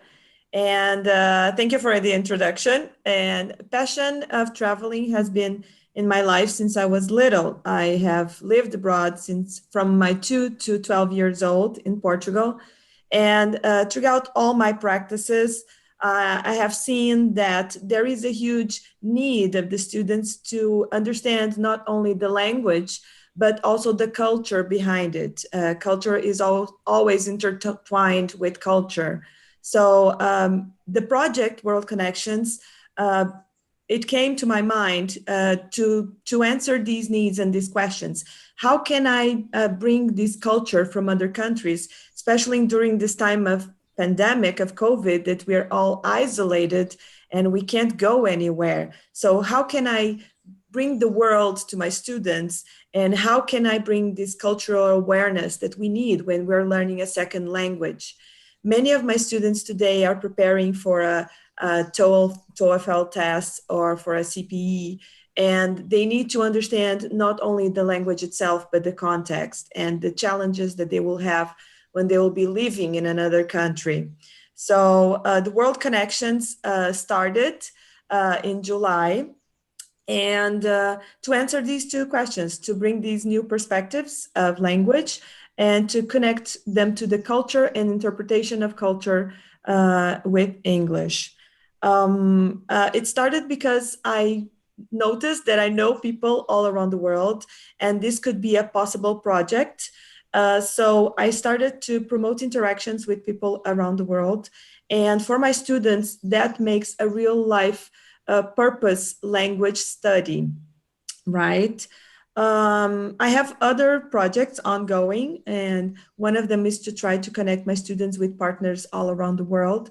And World Connections also answered that, their need of doing that. Could you move on to the next slide, please? I'm trying to rush through the things I would like to say, but if anybody has some questions, you can always write me later, and I'll be pleased to answer you. So World Connections are a series of interviews that they occurred live on Instagram. And it was a short interview. I didn't want it to make it very long to sound interesting to my students. And it's mainly with native speakers of other countries that live there, with immigrants, Brazilian or other nationality immigrants that are living in a different country, but they speak English. And also, I've started to notice when I started the lives that many English teachers that work around the world would like to have this similar connection with teachers from other parts of the world. So I started to invite some English teachers also to talk not only about their cultural and their practices, but also about their challenges in teaching. So I had the pleasure to have Tina from Bangladesh, which was amazing. And some famous people in our area too, like Rob Howard, you see his picture there, and he's currently living in Poland, and he's the president of BSIG. So it was amazing to just be open to so many people and to have them share their experiences. It started in July 15th, just at the beginning. I live in a small town in Rio Grande do Sul, so pandemic took a while to get to our city. And it was the highest point of it in my town. And we were all closed up in lockdown. So it was a way to escape all this and to bring students something different. It started with the life in Australia.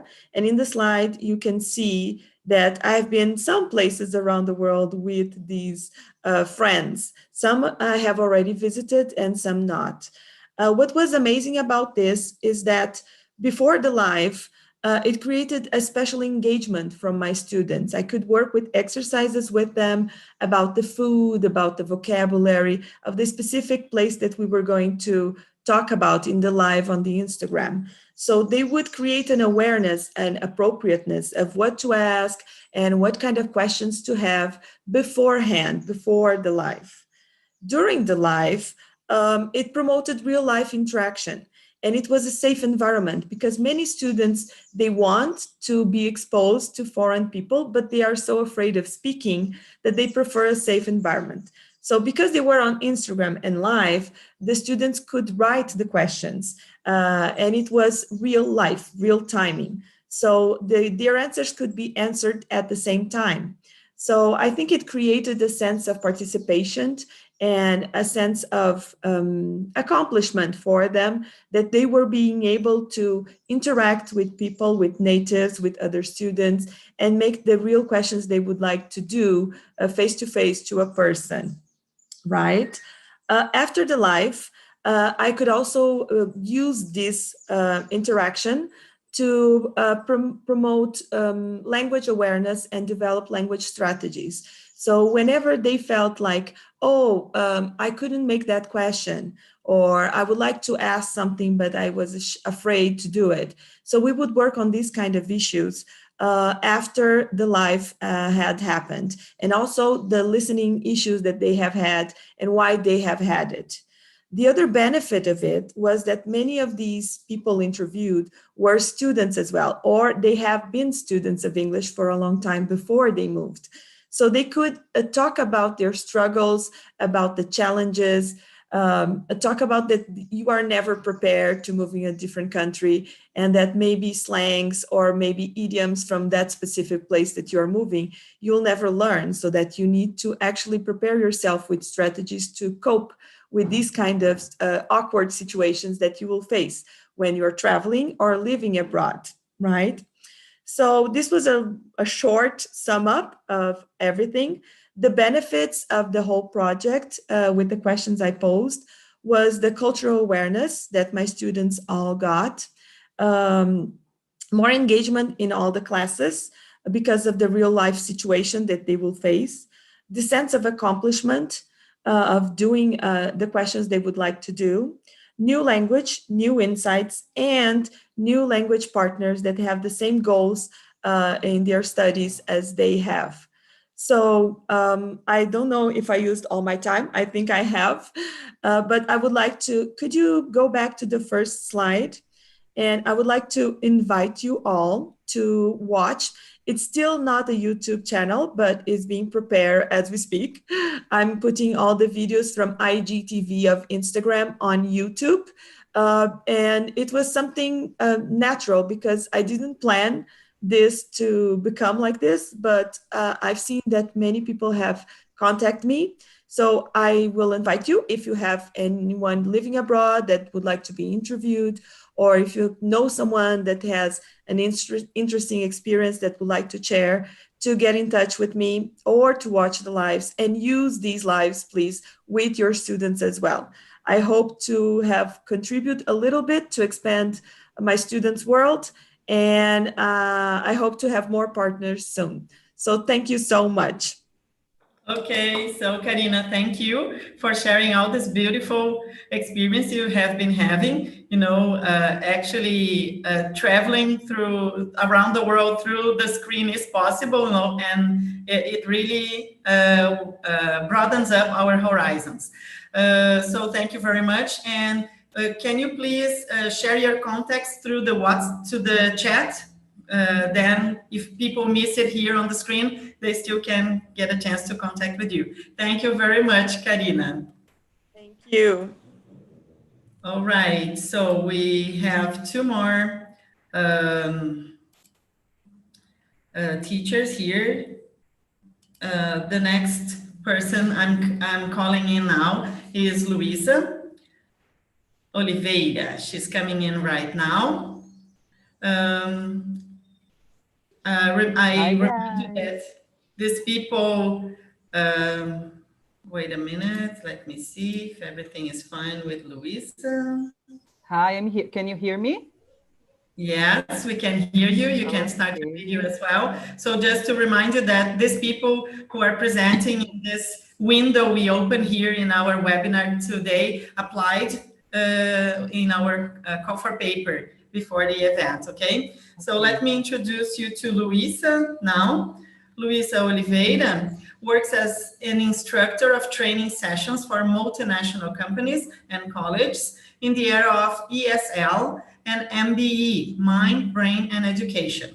She holds a degree in accounting at Bahia Federal University and postgraduate degree in HR Management and Corporative Education from Universidade Católica Dom Bosco.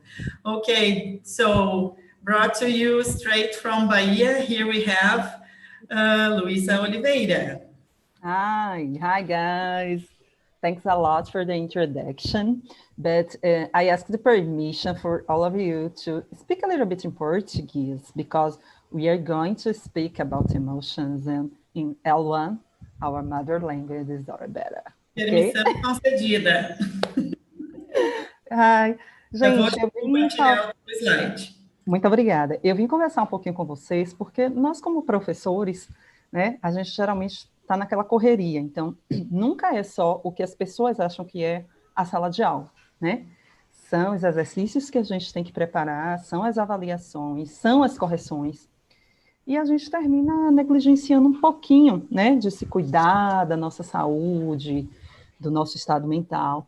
Então, com isso, eu quero dividir um pouco com vocês algumas técnicas que eu venho estudando e que eu venho aplicando, e que não é nada assim do outro mundo, né? Então, hoje eu quero dividir com vocês uma técnica que eu tenho usado, que ela é uma meditação de respiração em 3 minutos, certo? Então, convido todos vocês agora, nesse momento, certo? A se acomodar aí melhor na cadeira, né? A ir desacelerando, aí respirando um pouquinho mais fundo, certo? Quem se sente confortável, tira o sapato, pisa aí no chão, sente como é que está esse chão, está frio, está quente, tem um tapete embaixo, então quais são as sensações que a gente vai sentindo ao se reacomodar, né? E nesse primeiro momento, vamos aí ver como é que está esse nosso corpo. Quem se sentir melhor pode fechar os olhos, né? Ou deixar os olhos entreabertos, Ou também, se for melhor para você, você pode fixar seu ponto em um olhar, né? E vai sentindo aí, como é que está o meu corpo nesse momento? Quais são os pensamentos que estão vindo? Quais são as sensações que eu estou tendo? Mas assim, observar sem julgar, certo? Você vai aí observar esses pensamentos sem tentar mudar nada, aceitando, acolhendo esses pensamentos. Vá trazendo sua atenção para a sua respiração. No momento que eu prestei atenção nos meus pensamentos, minha respiração ela ficou mais curta, ela ficou mais ofegante, ela está normal, né? Quem preferir pode pôr a mão no abdômen, né? E aí eu estou fazendo uma respiração completa, no momento em que eu respiro, eu sinto que minha barriga ela contrai um pouco e ela se expande normalmente.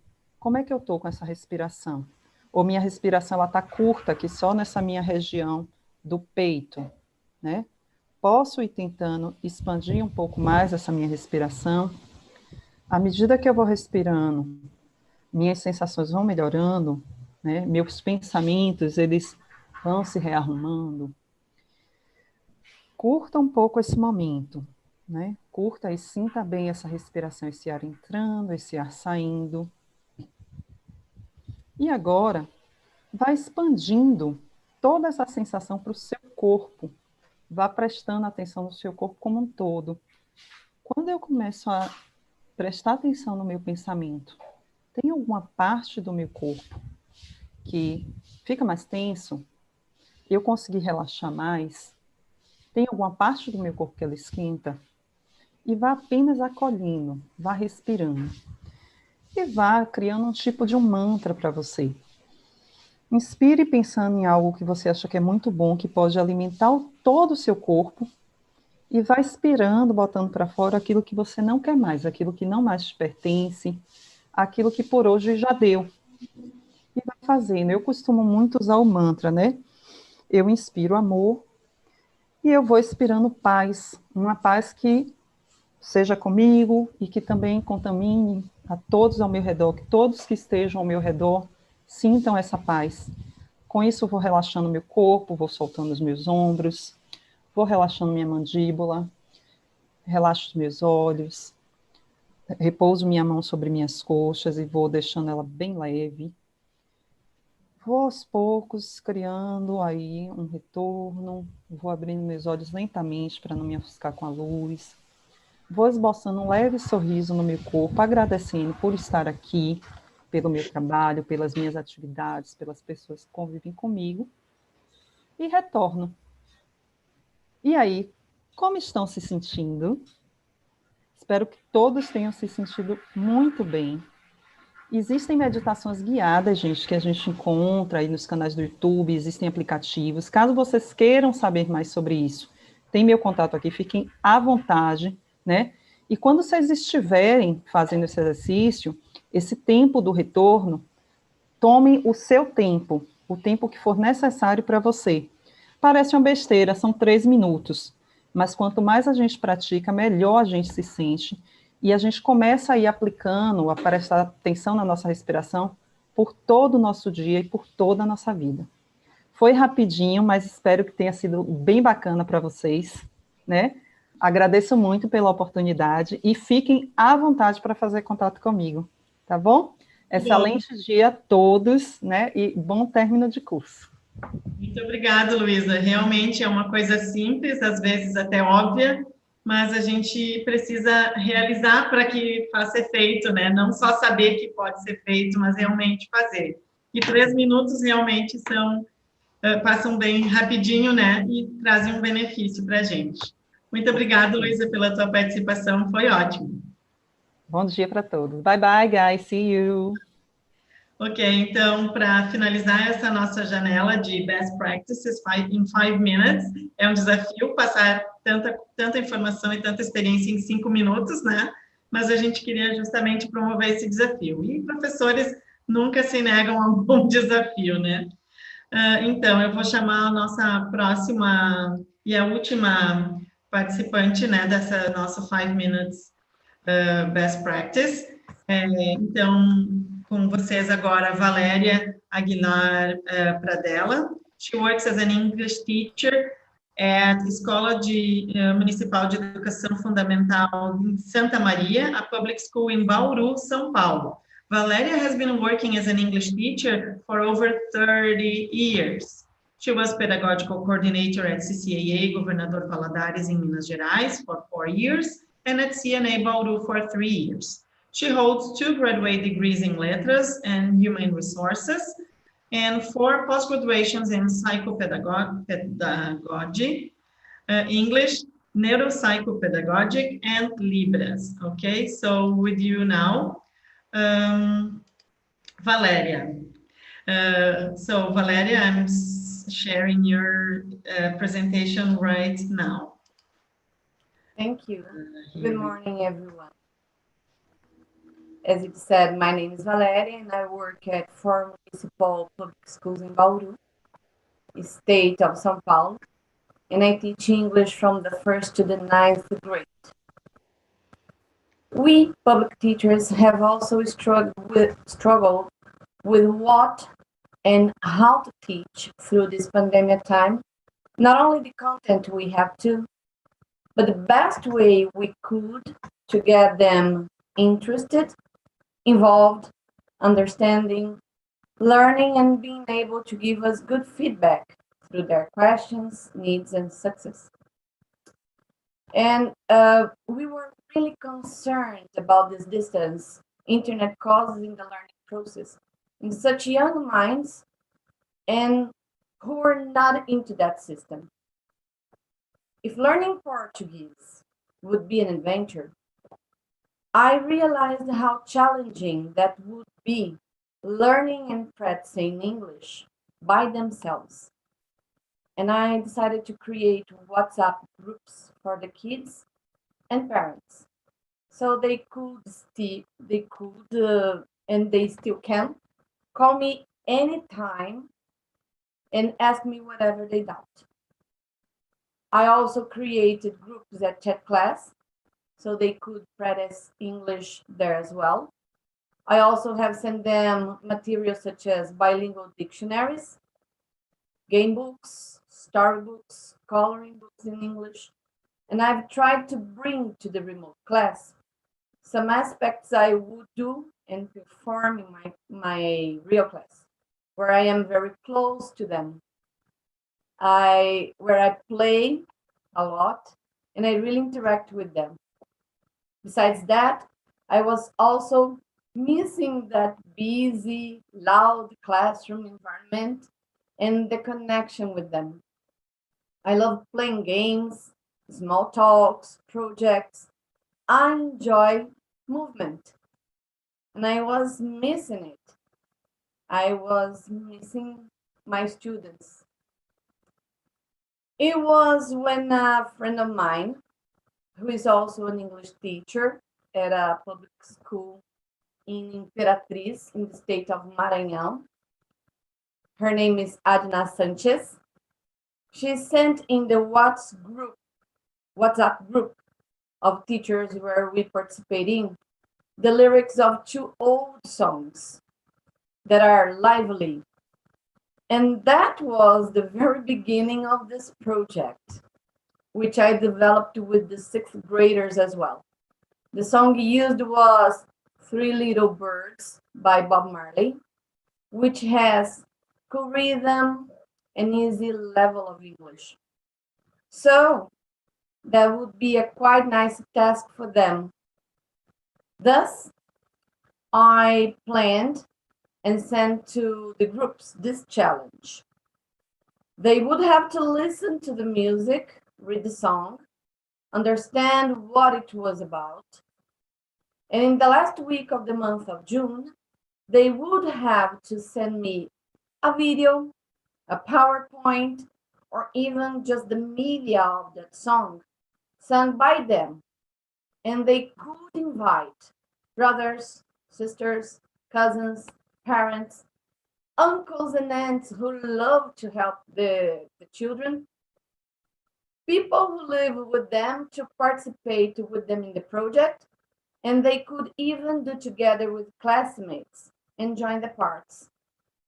The main objective was through the music practice English, enjoy their time with parents and relatives, because they used to have the fun with classmates at school. And now it's been ages since they last had that opportunity. So, besides the obligation of meeting teachers just to do what we must do, we've got to provide them moments to laugh and be informal and live this different period, feeling better. For sure, I understood that not all of them would do that task for many reasons, such as internet connection, shyness, another pain in the neck teacher's task, or simply the lack of interest of doing it. And we can't blame them. They are young and spending much time in front of a lot of paper or looking at the screen of a computer or mobile, trying to solve problems by themselves is such a horror vision. We understand it. But I also believed some of them would buy my proposition and they would do it the best way they could. And some of them really accepted the challenge. And for my surprise, so did some parents and relatives. Later, they told me it was such a fun time because they really had to interact with a different side of the studying. And their roles of being parents and children were then just having fun with English. I received projects where classmates worked online together, where the parents were the directors of the video, others produced by themselves, and even the ones who were shyer, just with the audios. But that was perfect. There was no right or wrong spoken English. There was no right or wrong presentation. But there was involvement, practicing and fun in English, in family, during such dull times. And I was happy, satisfied with the results and the positive reflection that produced in my school content, in my life at the moment, in their homes. Singing always makes things better. It's a universal language used for communication, inspiration, education, and entertainment, changing people's mood. So don't worry about a thing, because every little thing is gonna be all right. That's it. Thank you for watching. And if you have any questions, you can get in contact later. Thank you. Excellent, Valeria. We have a video from your student. I'm going to try to share it now. I don't promise because I'm struggling a little bit with technology. Let me see if I can get it. It's very cute. If you all are a little patient, I can try doing that now. Right. So I have everything prepared here, but as you all know, sometimes technology plays some tricks on us or unexpected tricks on us. Principally when we need. So here we are. Let me see if I can share the screen now.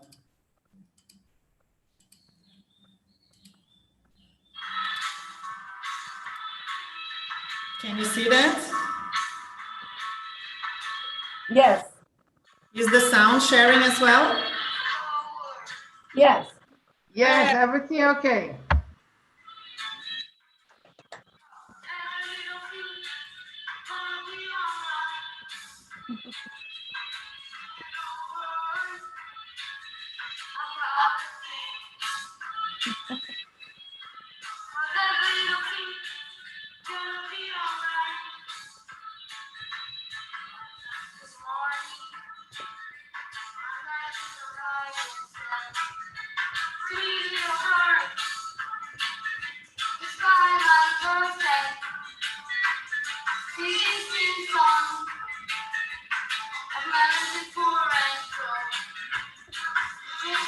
Three is my mentality. Do you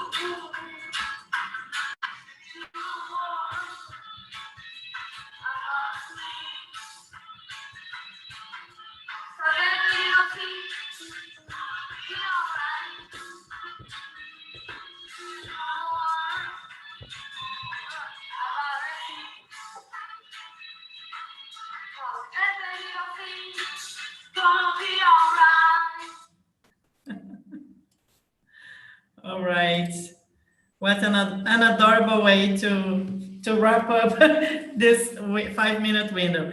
I want to apologize to Jennifer Fuller for the small delay we have been having. So I'm welcoming her right now to our group here. Thank you, Jennifer, for being patient and being here with us this morning. Hello, Jennifer. I'm sure everybody knows you, you know? I'm really sure, but I would like to tell them a little bit about you, okay? Thank you. So Jennifer Euler, besides being our angel in Brazil since she arrived for English teachers, she is the director of Regional English Language Office in Brazil. As a US diplomat, she has also served in Washington, D.C., Indonesia, and East Timor, and Central Asia. Prior to joining the State Department, she taught academic English and methodology at the University of Tartu in Estonia. Her experience includes working with learners and teachers in the US, as well as in Romania, Mexico, Slovakia, and Turkey and Australia. Her professional interests include teacher learning, context-based instruction, and language policy. So thank you very much for coming in to be with us, Jennifer. This is, I'm going to send you the floor, okay? It's up to you now. Great. Thank you, Maria Valesia, for the warm introduction. It's my pleasure to spend my morning and now the beginning of the afternoon with everyone in Porto Alegre and Rio Grande do Sul.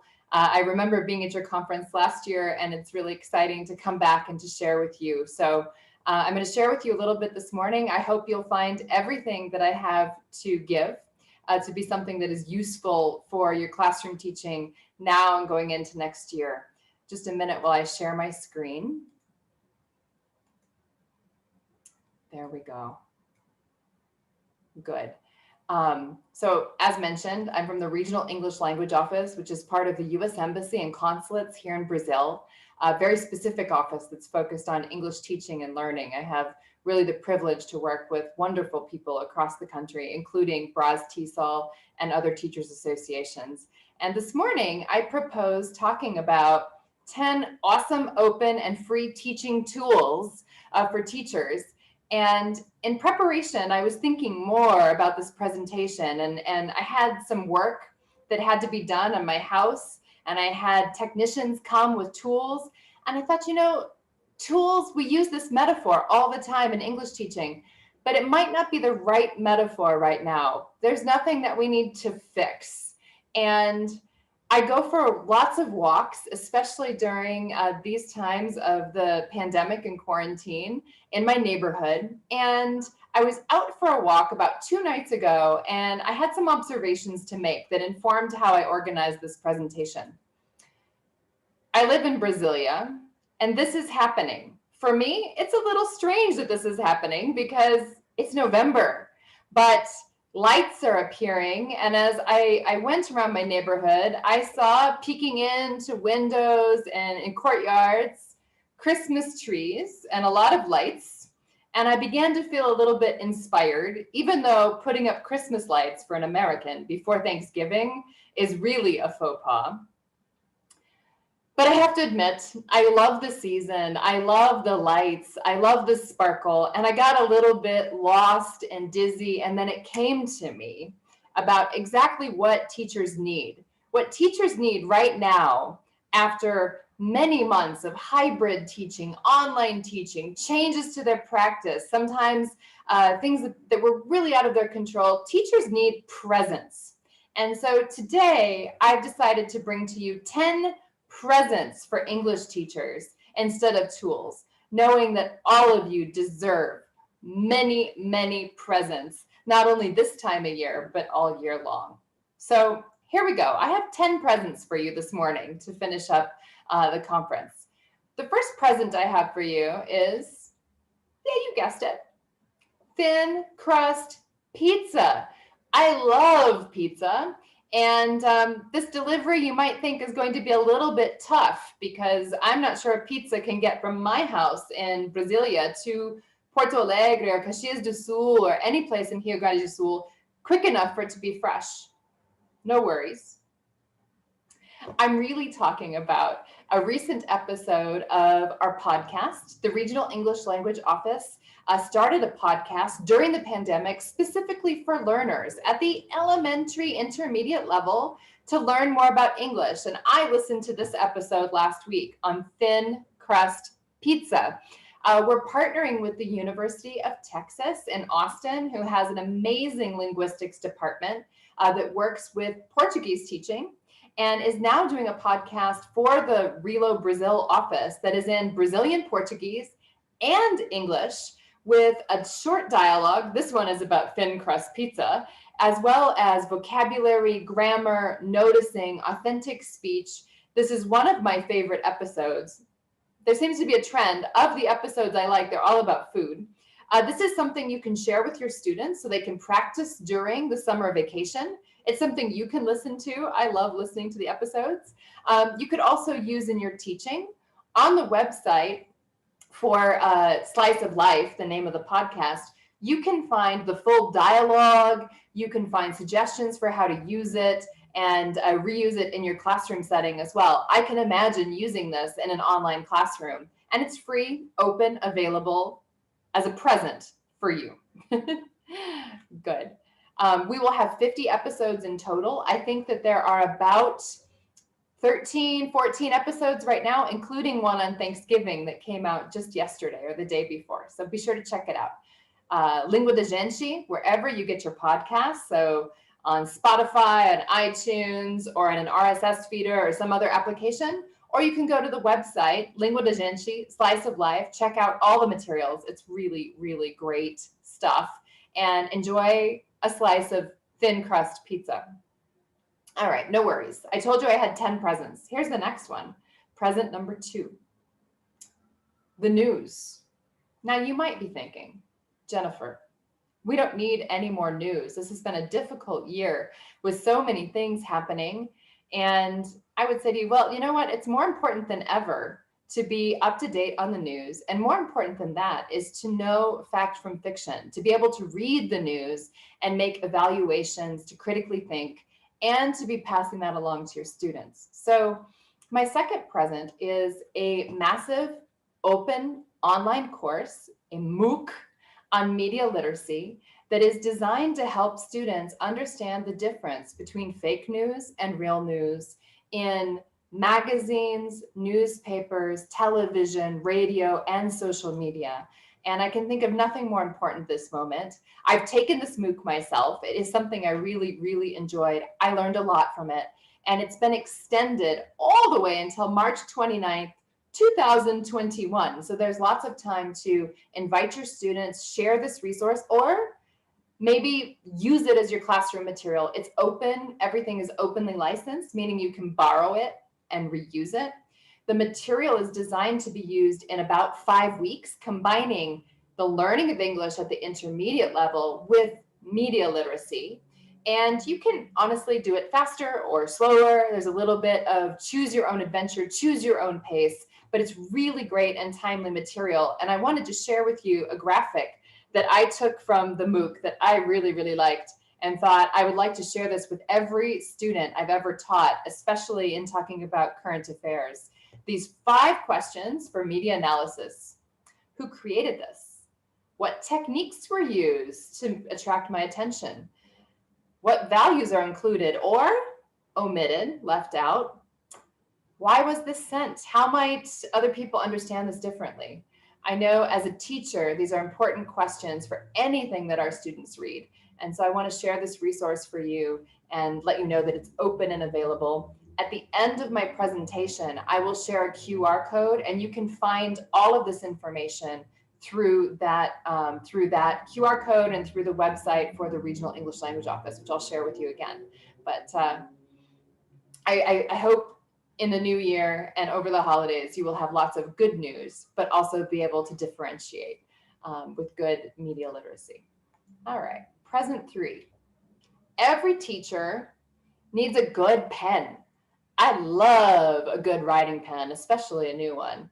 because there's so much writing in my work, both the kind on the computer and the analog kind that happens on a notebook. I tend to do my best thinking in a notebook. So I give you all the gift of writing. And let me be more specific. We have just launched a free and open essay writing resource center.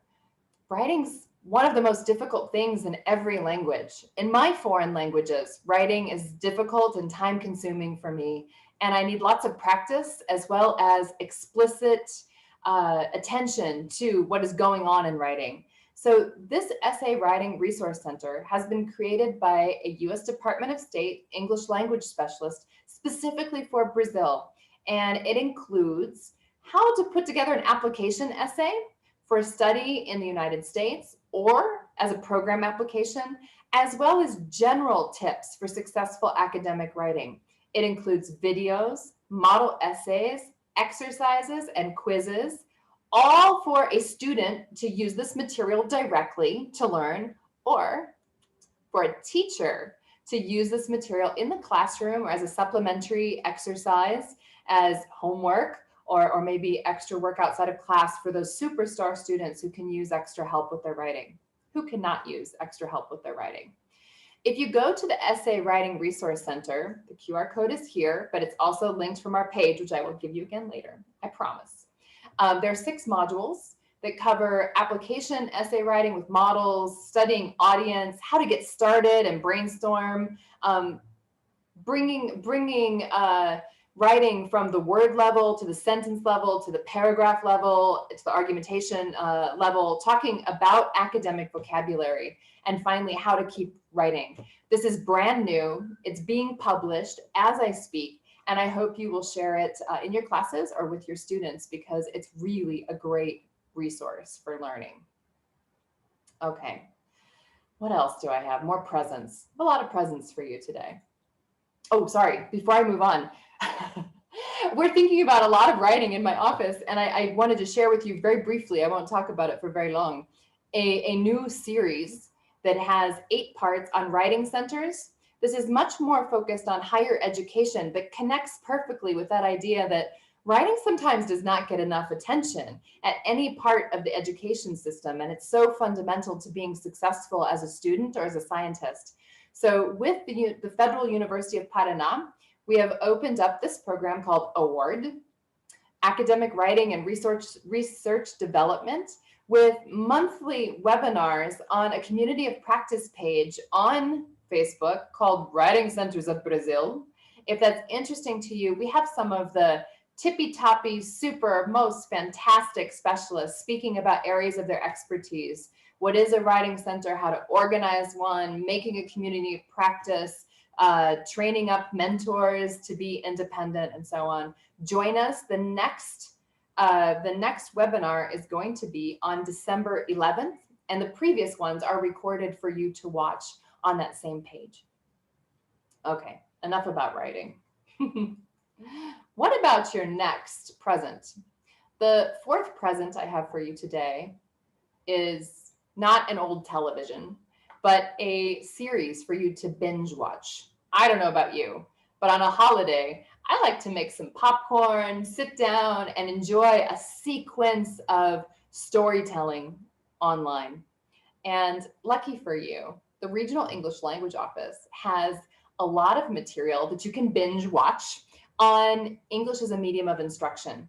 This is a really hot topic, I think, at many levels of education, covering kind of the spectrum from content-based instruction as an umbrella term, but using elements of CLIL as well as English medium of instruction.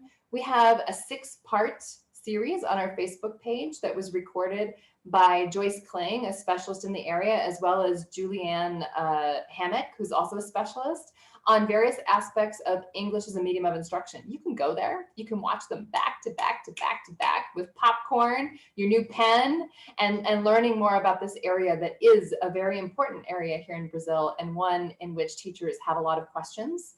In addition to there being the material to watch, there are also slides and links that you can download to start your own education about EMI. So a little binge watching for the holiday ahead. All right. All right, my next gift for you is peace. And specifically, I mean the kind of peace you might find driving down the road, listen to the radio when you hear a great song that you can use in your English language learning classroom.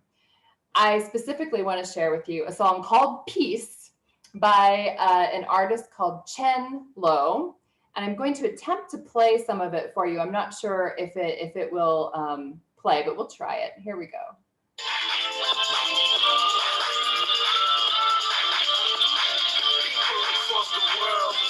Don't be ignored. Let them know just what you want. Peace and nothing more. We gotta break these walls. The violence is ignored.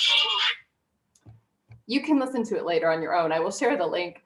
But I don't know if you like this kind of music, but this is the kind of music that many students like.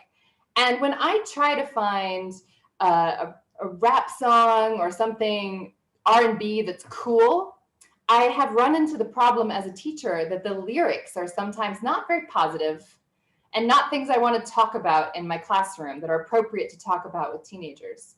And this song is about peace. People across the world, we got to break down these walls. What makes us strong? Peace. How cool, right? Well, it's not by accident that this song is designed for English language learners.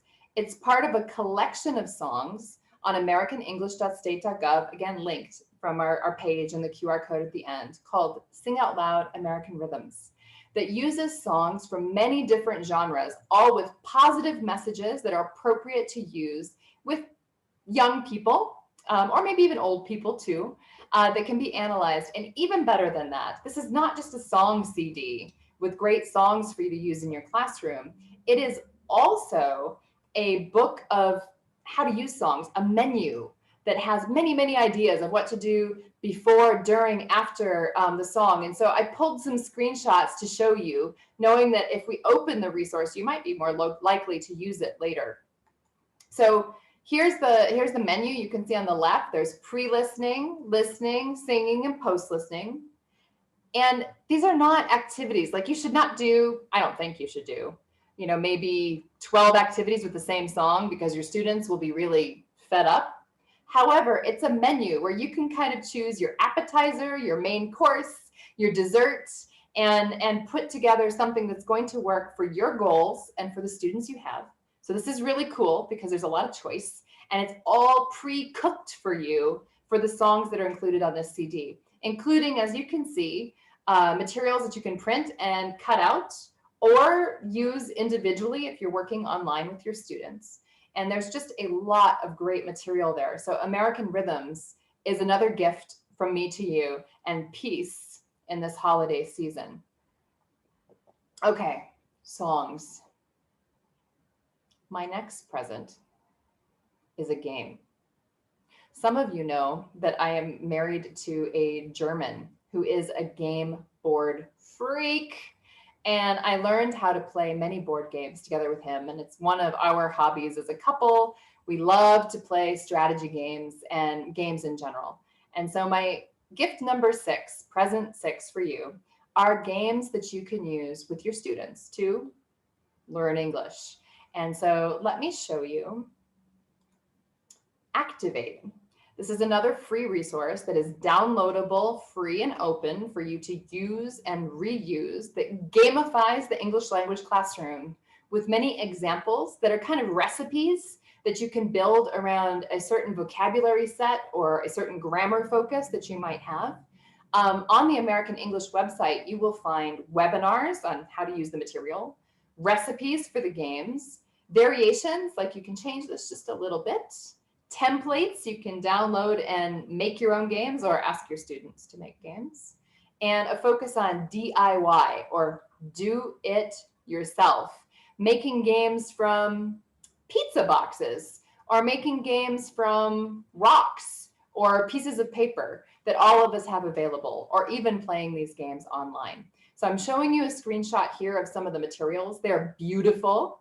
And you can download them and use them all yourself. But I thought I would show you a game that I really like to play with my students, which is a kind of guessing game where this is from the materials that you can download and use. There are pages and pages and pages and pages. Is kind of a guessing game where you work with your students to understand some vocabulary and then guess a category. Cool, right? I thought it would be cool to play this game with you. So here we go. I'm going to describe something, and I would like you to guess it in the chat box. Cool? All right, so I'm not giving anything away. So this first thing is something that when you're learning writing as a student, you become very afraid of, because you receive your paper back after you've been writing and it has all of this feedback from your teacher, often in a certain color. And so it seems that every teacher has in their pocket a, oh, you got it, a red pen. That's right. So red pens is the first one. Good. Okay, so this next one is, let's see. When we talk about English language teaching, we often talk about focus on form, which is an acute interest on the nitty-gritty, right? The opposite of that is really focusing on speaking and listening and understanding, being comprehensible. Oh, you guys are good. Which is a communicative focus, where you care about understanding each other. Very, very good. You guys are good. Okay, good. Okay, the next one is, in my life, I talk about TESOL, ESP, CLIL, CBI, BRAZ-TESOL, RELO,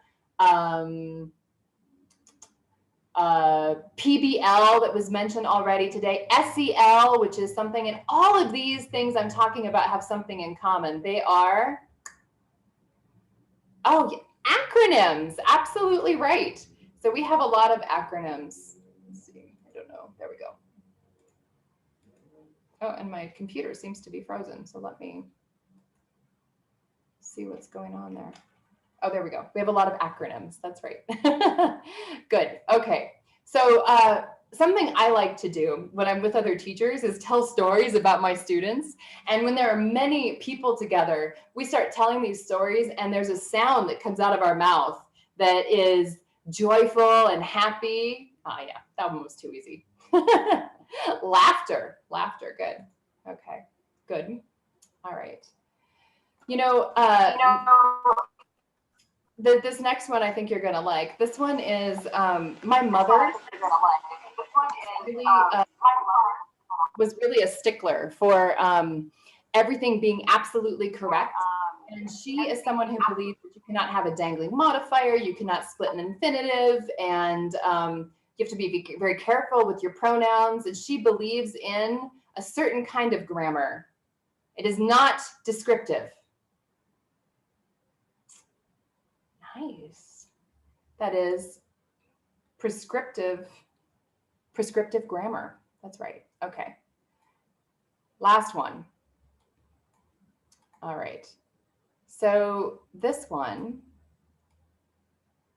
is something that happens when we have people together giving presentations and sharing information.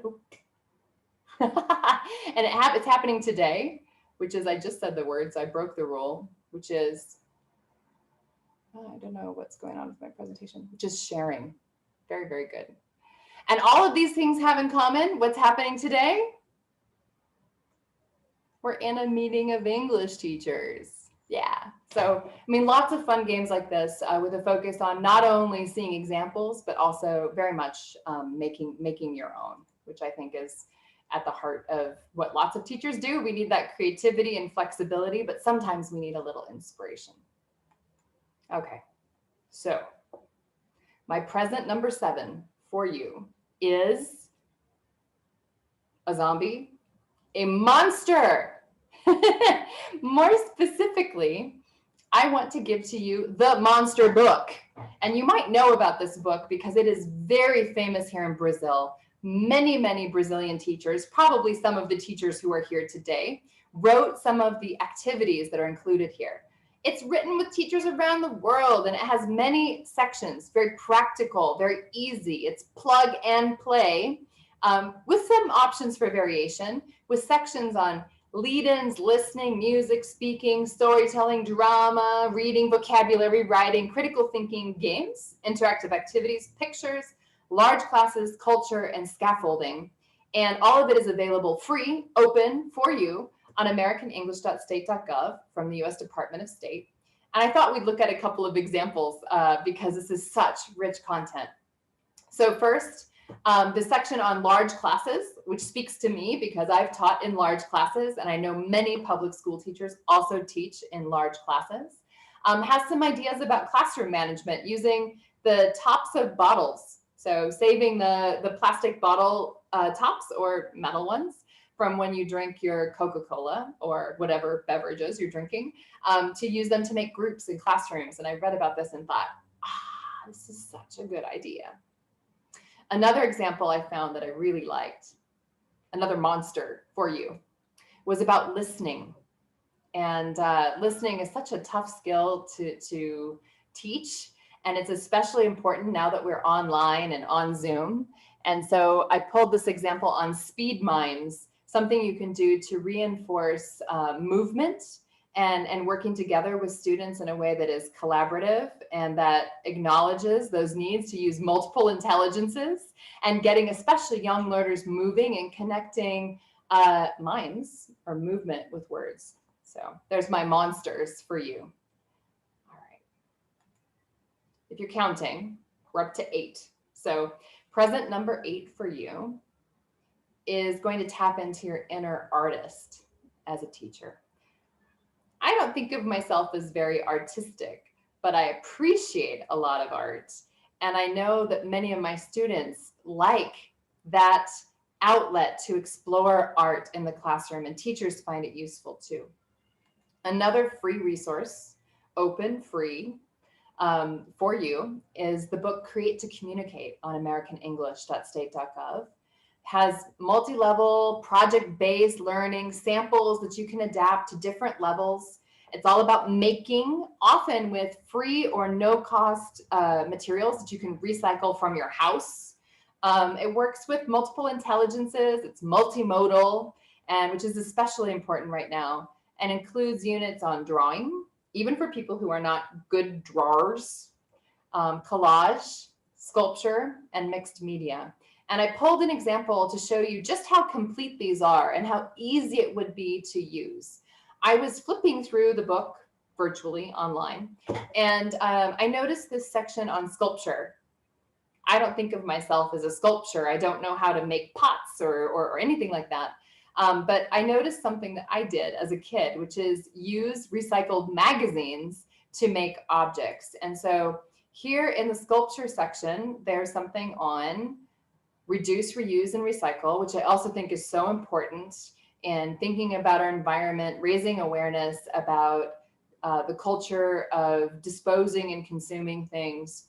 And so this unit, which is about English language teaching at the same time as doing something, is about reducing, reusing, and recycling, using magazines and making sculptures out of magazines. It includes instructions, materials, what you need to make something from a magazine with pictures that make it very clear. It has diagrams that you can use to integrate the teaching of grammar and vocabulary, samples that you can draw on a board, you could make yourself, you could adjust for your classroom. And it also has handouts with links to places where you can find more information, or a worksheet that you can just give to your students to use that recycles vocabulary. In this particular example, they're working with adverbs of frequency. So often, sometimes, never, seldom, and so on. Isn't that cool? So maybe think about tapping into your inner artist after this presentation, or as you look towards the new year. Okay. Present number 9 is for the techies out there. Are some of you techie? I'm like medium techie. I have to admit, I have no idea what this person is doing with circuits or whatever this is here, but I like the photo.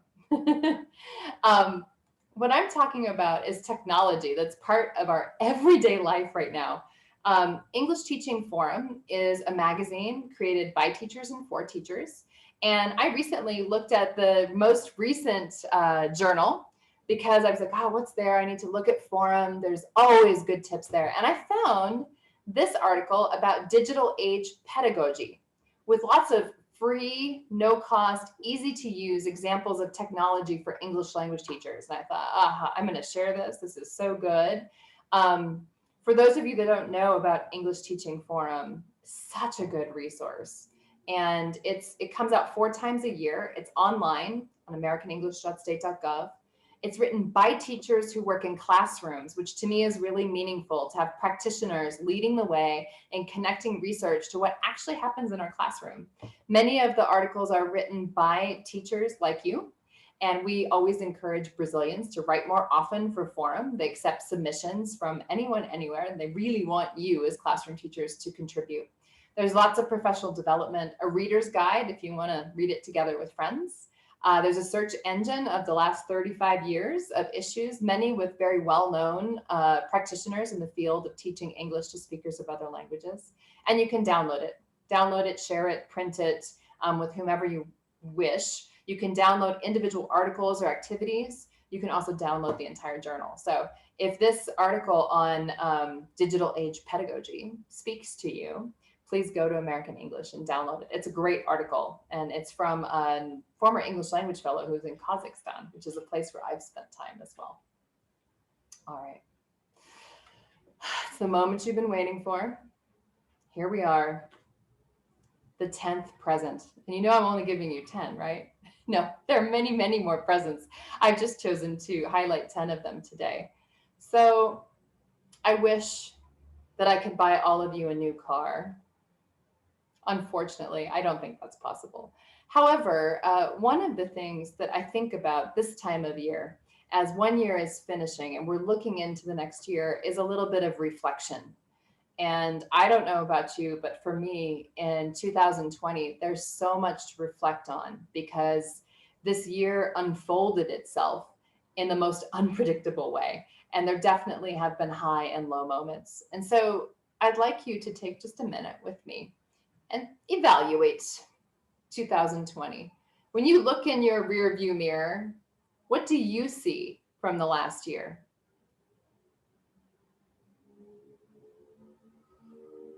I see a lot of good things, and I see some difficult moments too. I see some real strength in the teaching community here. All right. Well, after we look back, we should also look forward into 2021. What do you assess in front of you for the next year? Maybe a new academic year, some challenges of connecting 2 years during the pandemic, making up for lost learning, including new tools you have for learning that was gained, because we don't just have learning losses, we have had learning gains in 2020. Maybe some anxiety about what's in front of you. I know I have all those things. And in evaluating and assessing, I've been thinking a lot about assessment, which is an area that I think is really important and I would like to concentrate more on. So I want to give you some tools for assessment. And I want to point out, first of all, our communities assess our success. They evaluate what happened, often without knowing very much about English language teaching.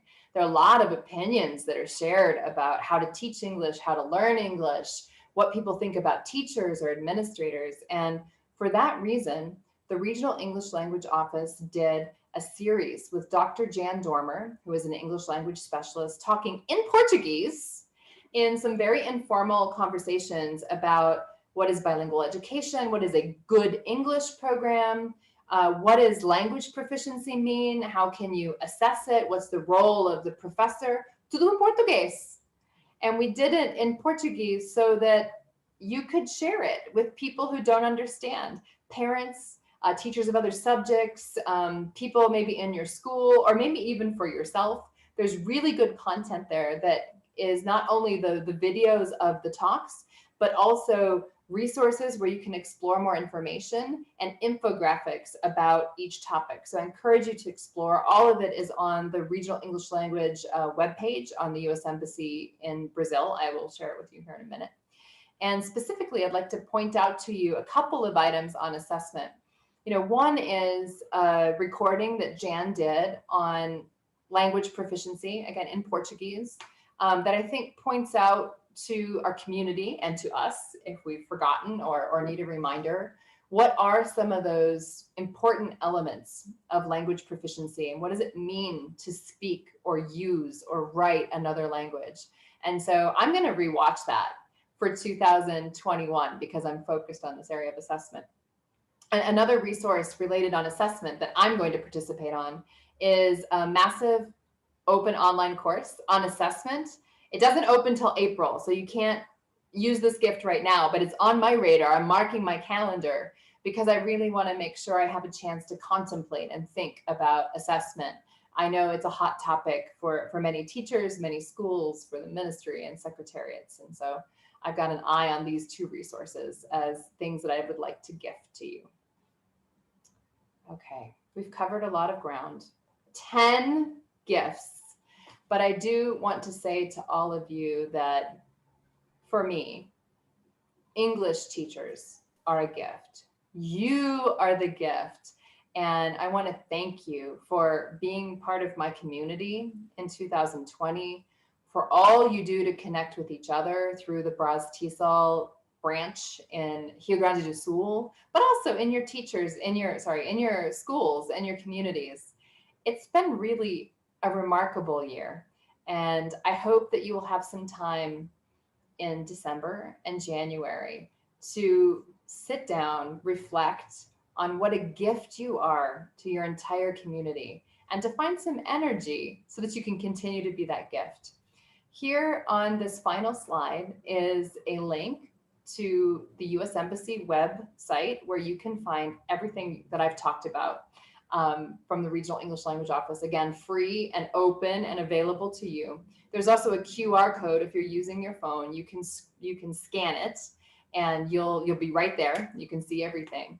And if you can't, feel free to write us at relobrazil@state.gov. We have a newsletter that we send out to teachers that includes all of the latest, newest, best resources so that you can find them. If you'd like to receive our newsletter, send us an email with a short message. You can also keep up with what's happening with the Regional English Language Office on Facebook. You can find us Relo Brazil with a Z, like in English. And more than anything, I want to say thank you to Maria Valesia, to the entire team for the invitation to be here today with you. And I welcome any questions or comments that you might have. Thank you, Jennifer. We can say that we English teachers are going to have a point of start before Jennifer and after Jennifer, Yeah, because we work hard, but you work much more than us. And you have been helping in all the areas, at the university, at private schools, at language schools, at whatever, everybody. And we have a huge challenge in Brazil to make it, the Base Nacional Curricular, happen, in the classrooms. That is more focused on CLIL, on PBL. We have to do things in English with our students. So be sure your gifts are all very, very welcome to us. And thank you very, very much. I would like to ask people to open their cameras for us to make a picture. And yes, come on, Valeria, Roberta. Can you take the picture, Katia? Yes, I think Roberta is. Hello, Marcia, okay. And Roberta is not here anymore, okay. Okay, so please.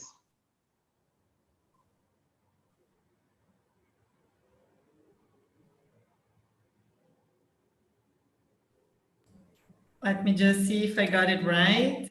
Okay.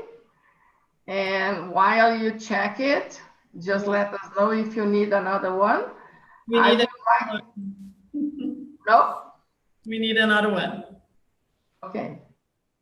There we go. 3, 2, 1.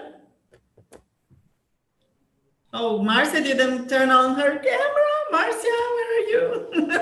Oh, you were We there. have 2 cameras. Oh, my bad, my bad. Okay. Now it's all good. Okay, girls and everybody. Thank you again, Jennifer. And thank you all our team that's here today, Samira and Marcia and Katia. We are just missing Camila, but she was all the way on the technology things and preparing to us because she has a very important appointment today. And to thank every one of you to be with us today and have your Saturday with us. And be sure we are planning a lot of things for 2021. And we didn't finish, but we are still finishing, starting another year. Okay. Thank you very much for that. And thank you, Jennifer. I wish you a very nice Christmas and New Year's. I don't know if you are going to spend it with your family in the US or not, but not possible. Yeah, I'll be staying with all of you here in Brazil to enjoy Christmas here. Okay, have a wonderful Christmas. May God bless all of you for the whole 2021. Okay, thank you.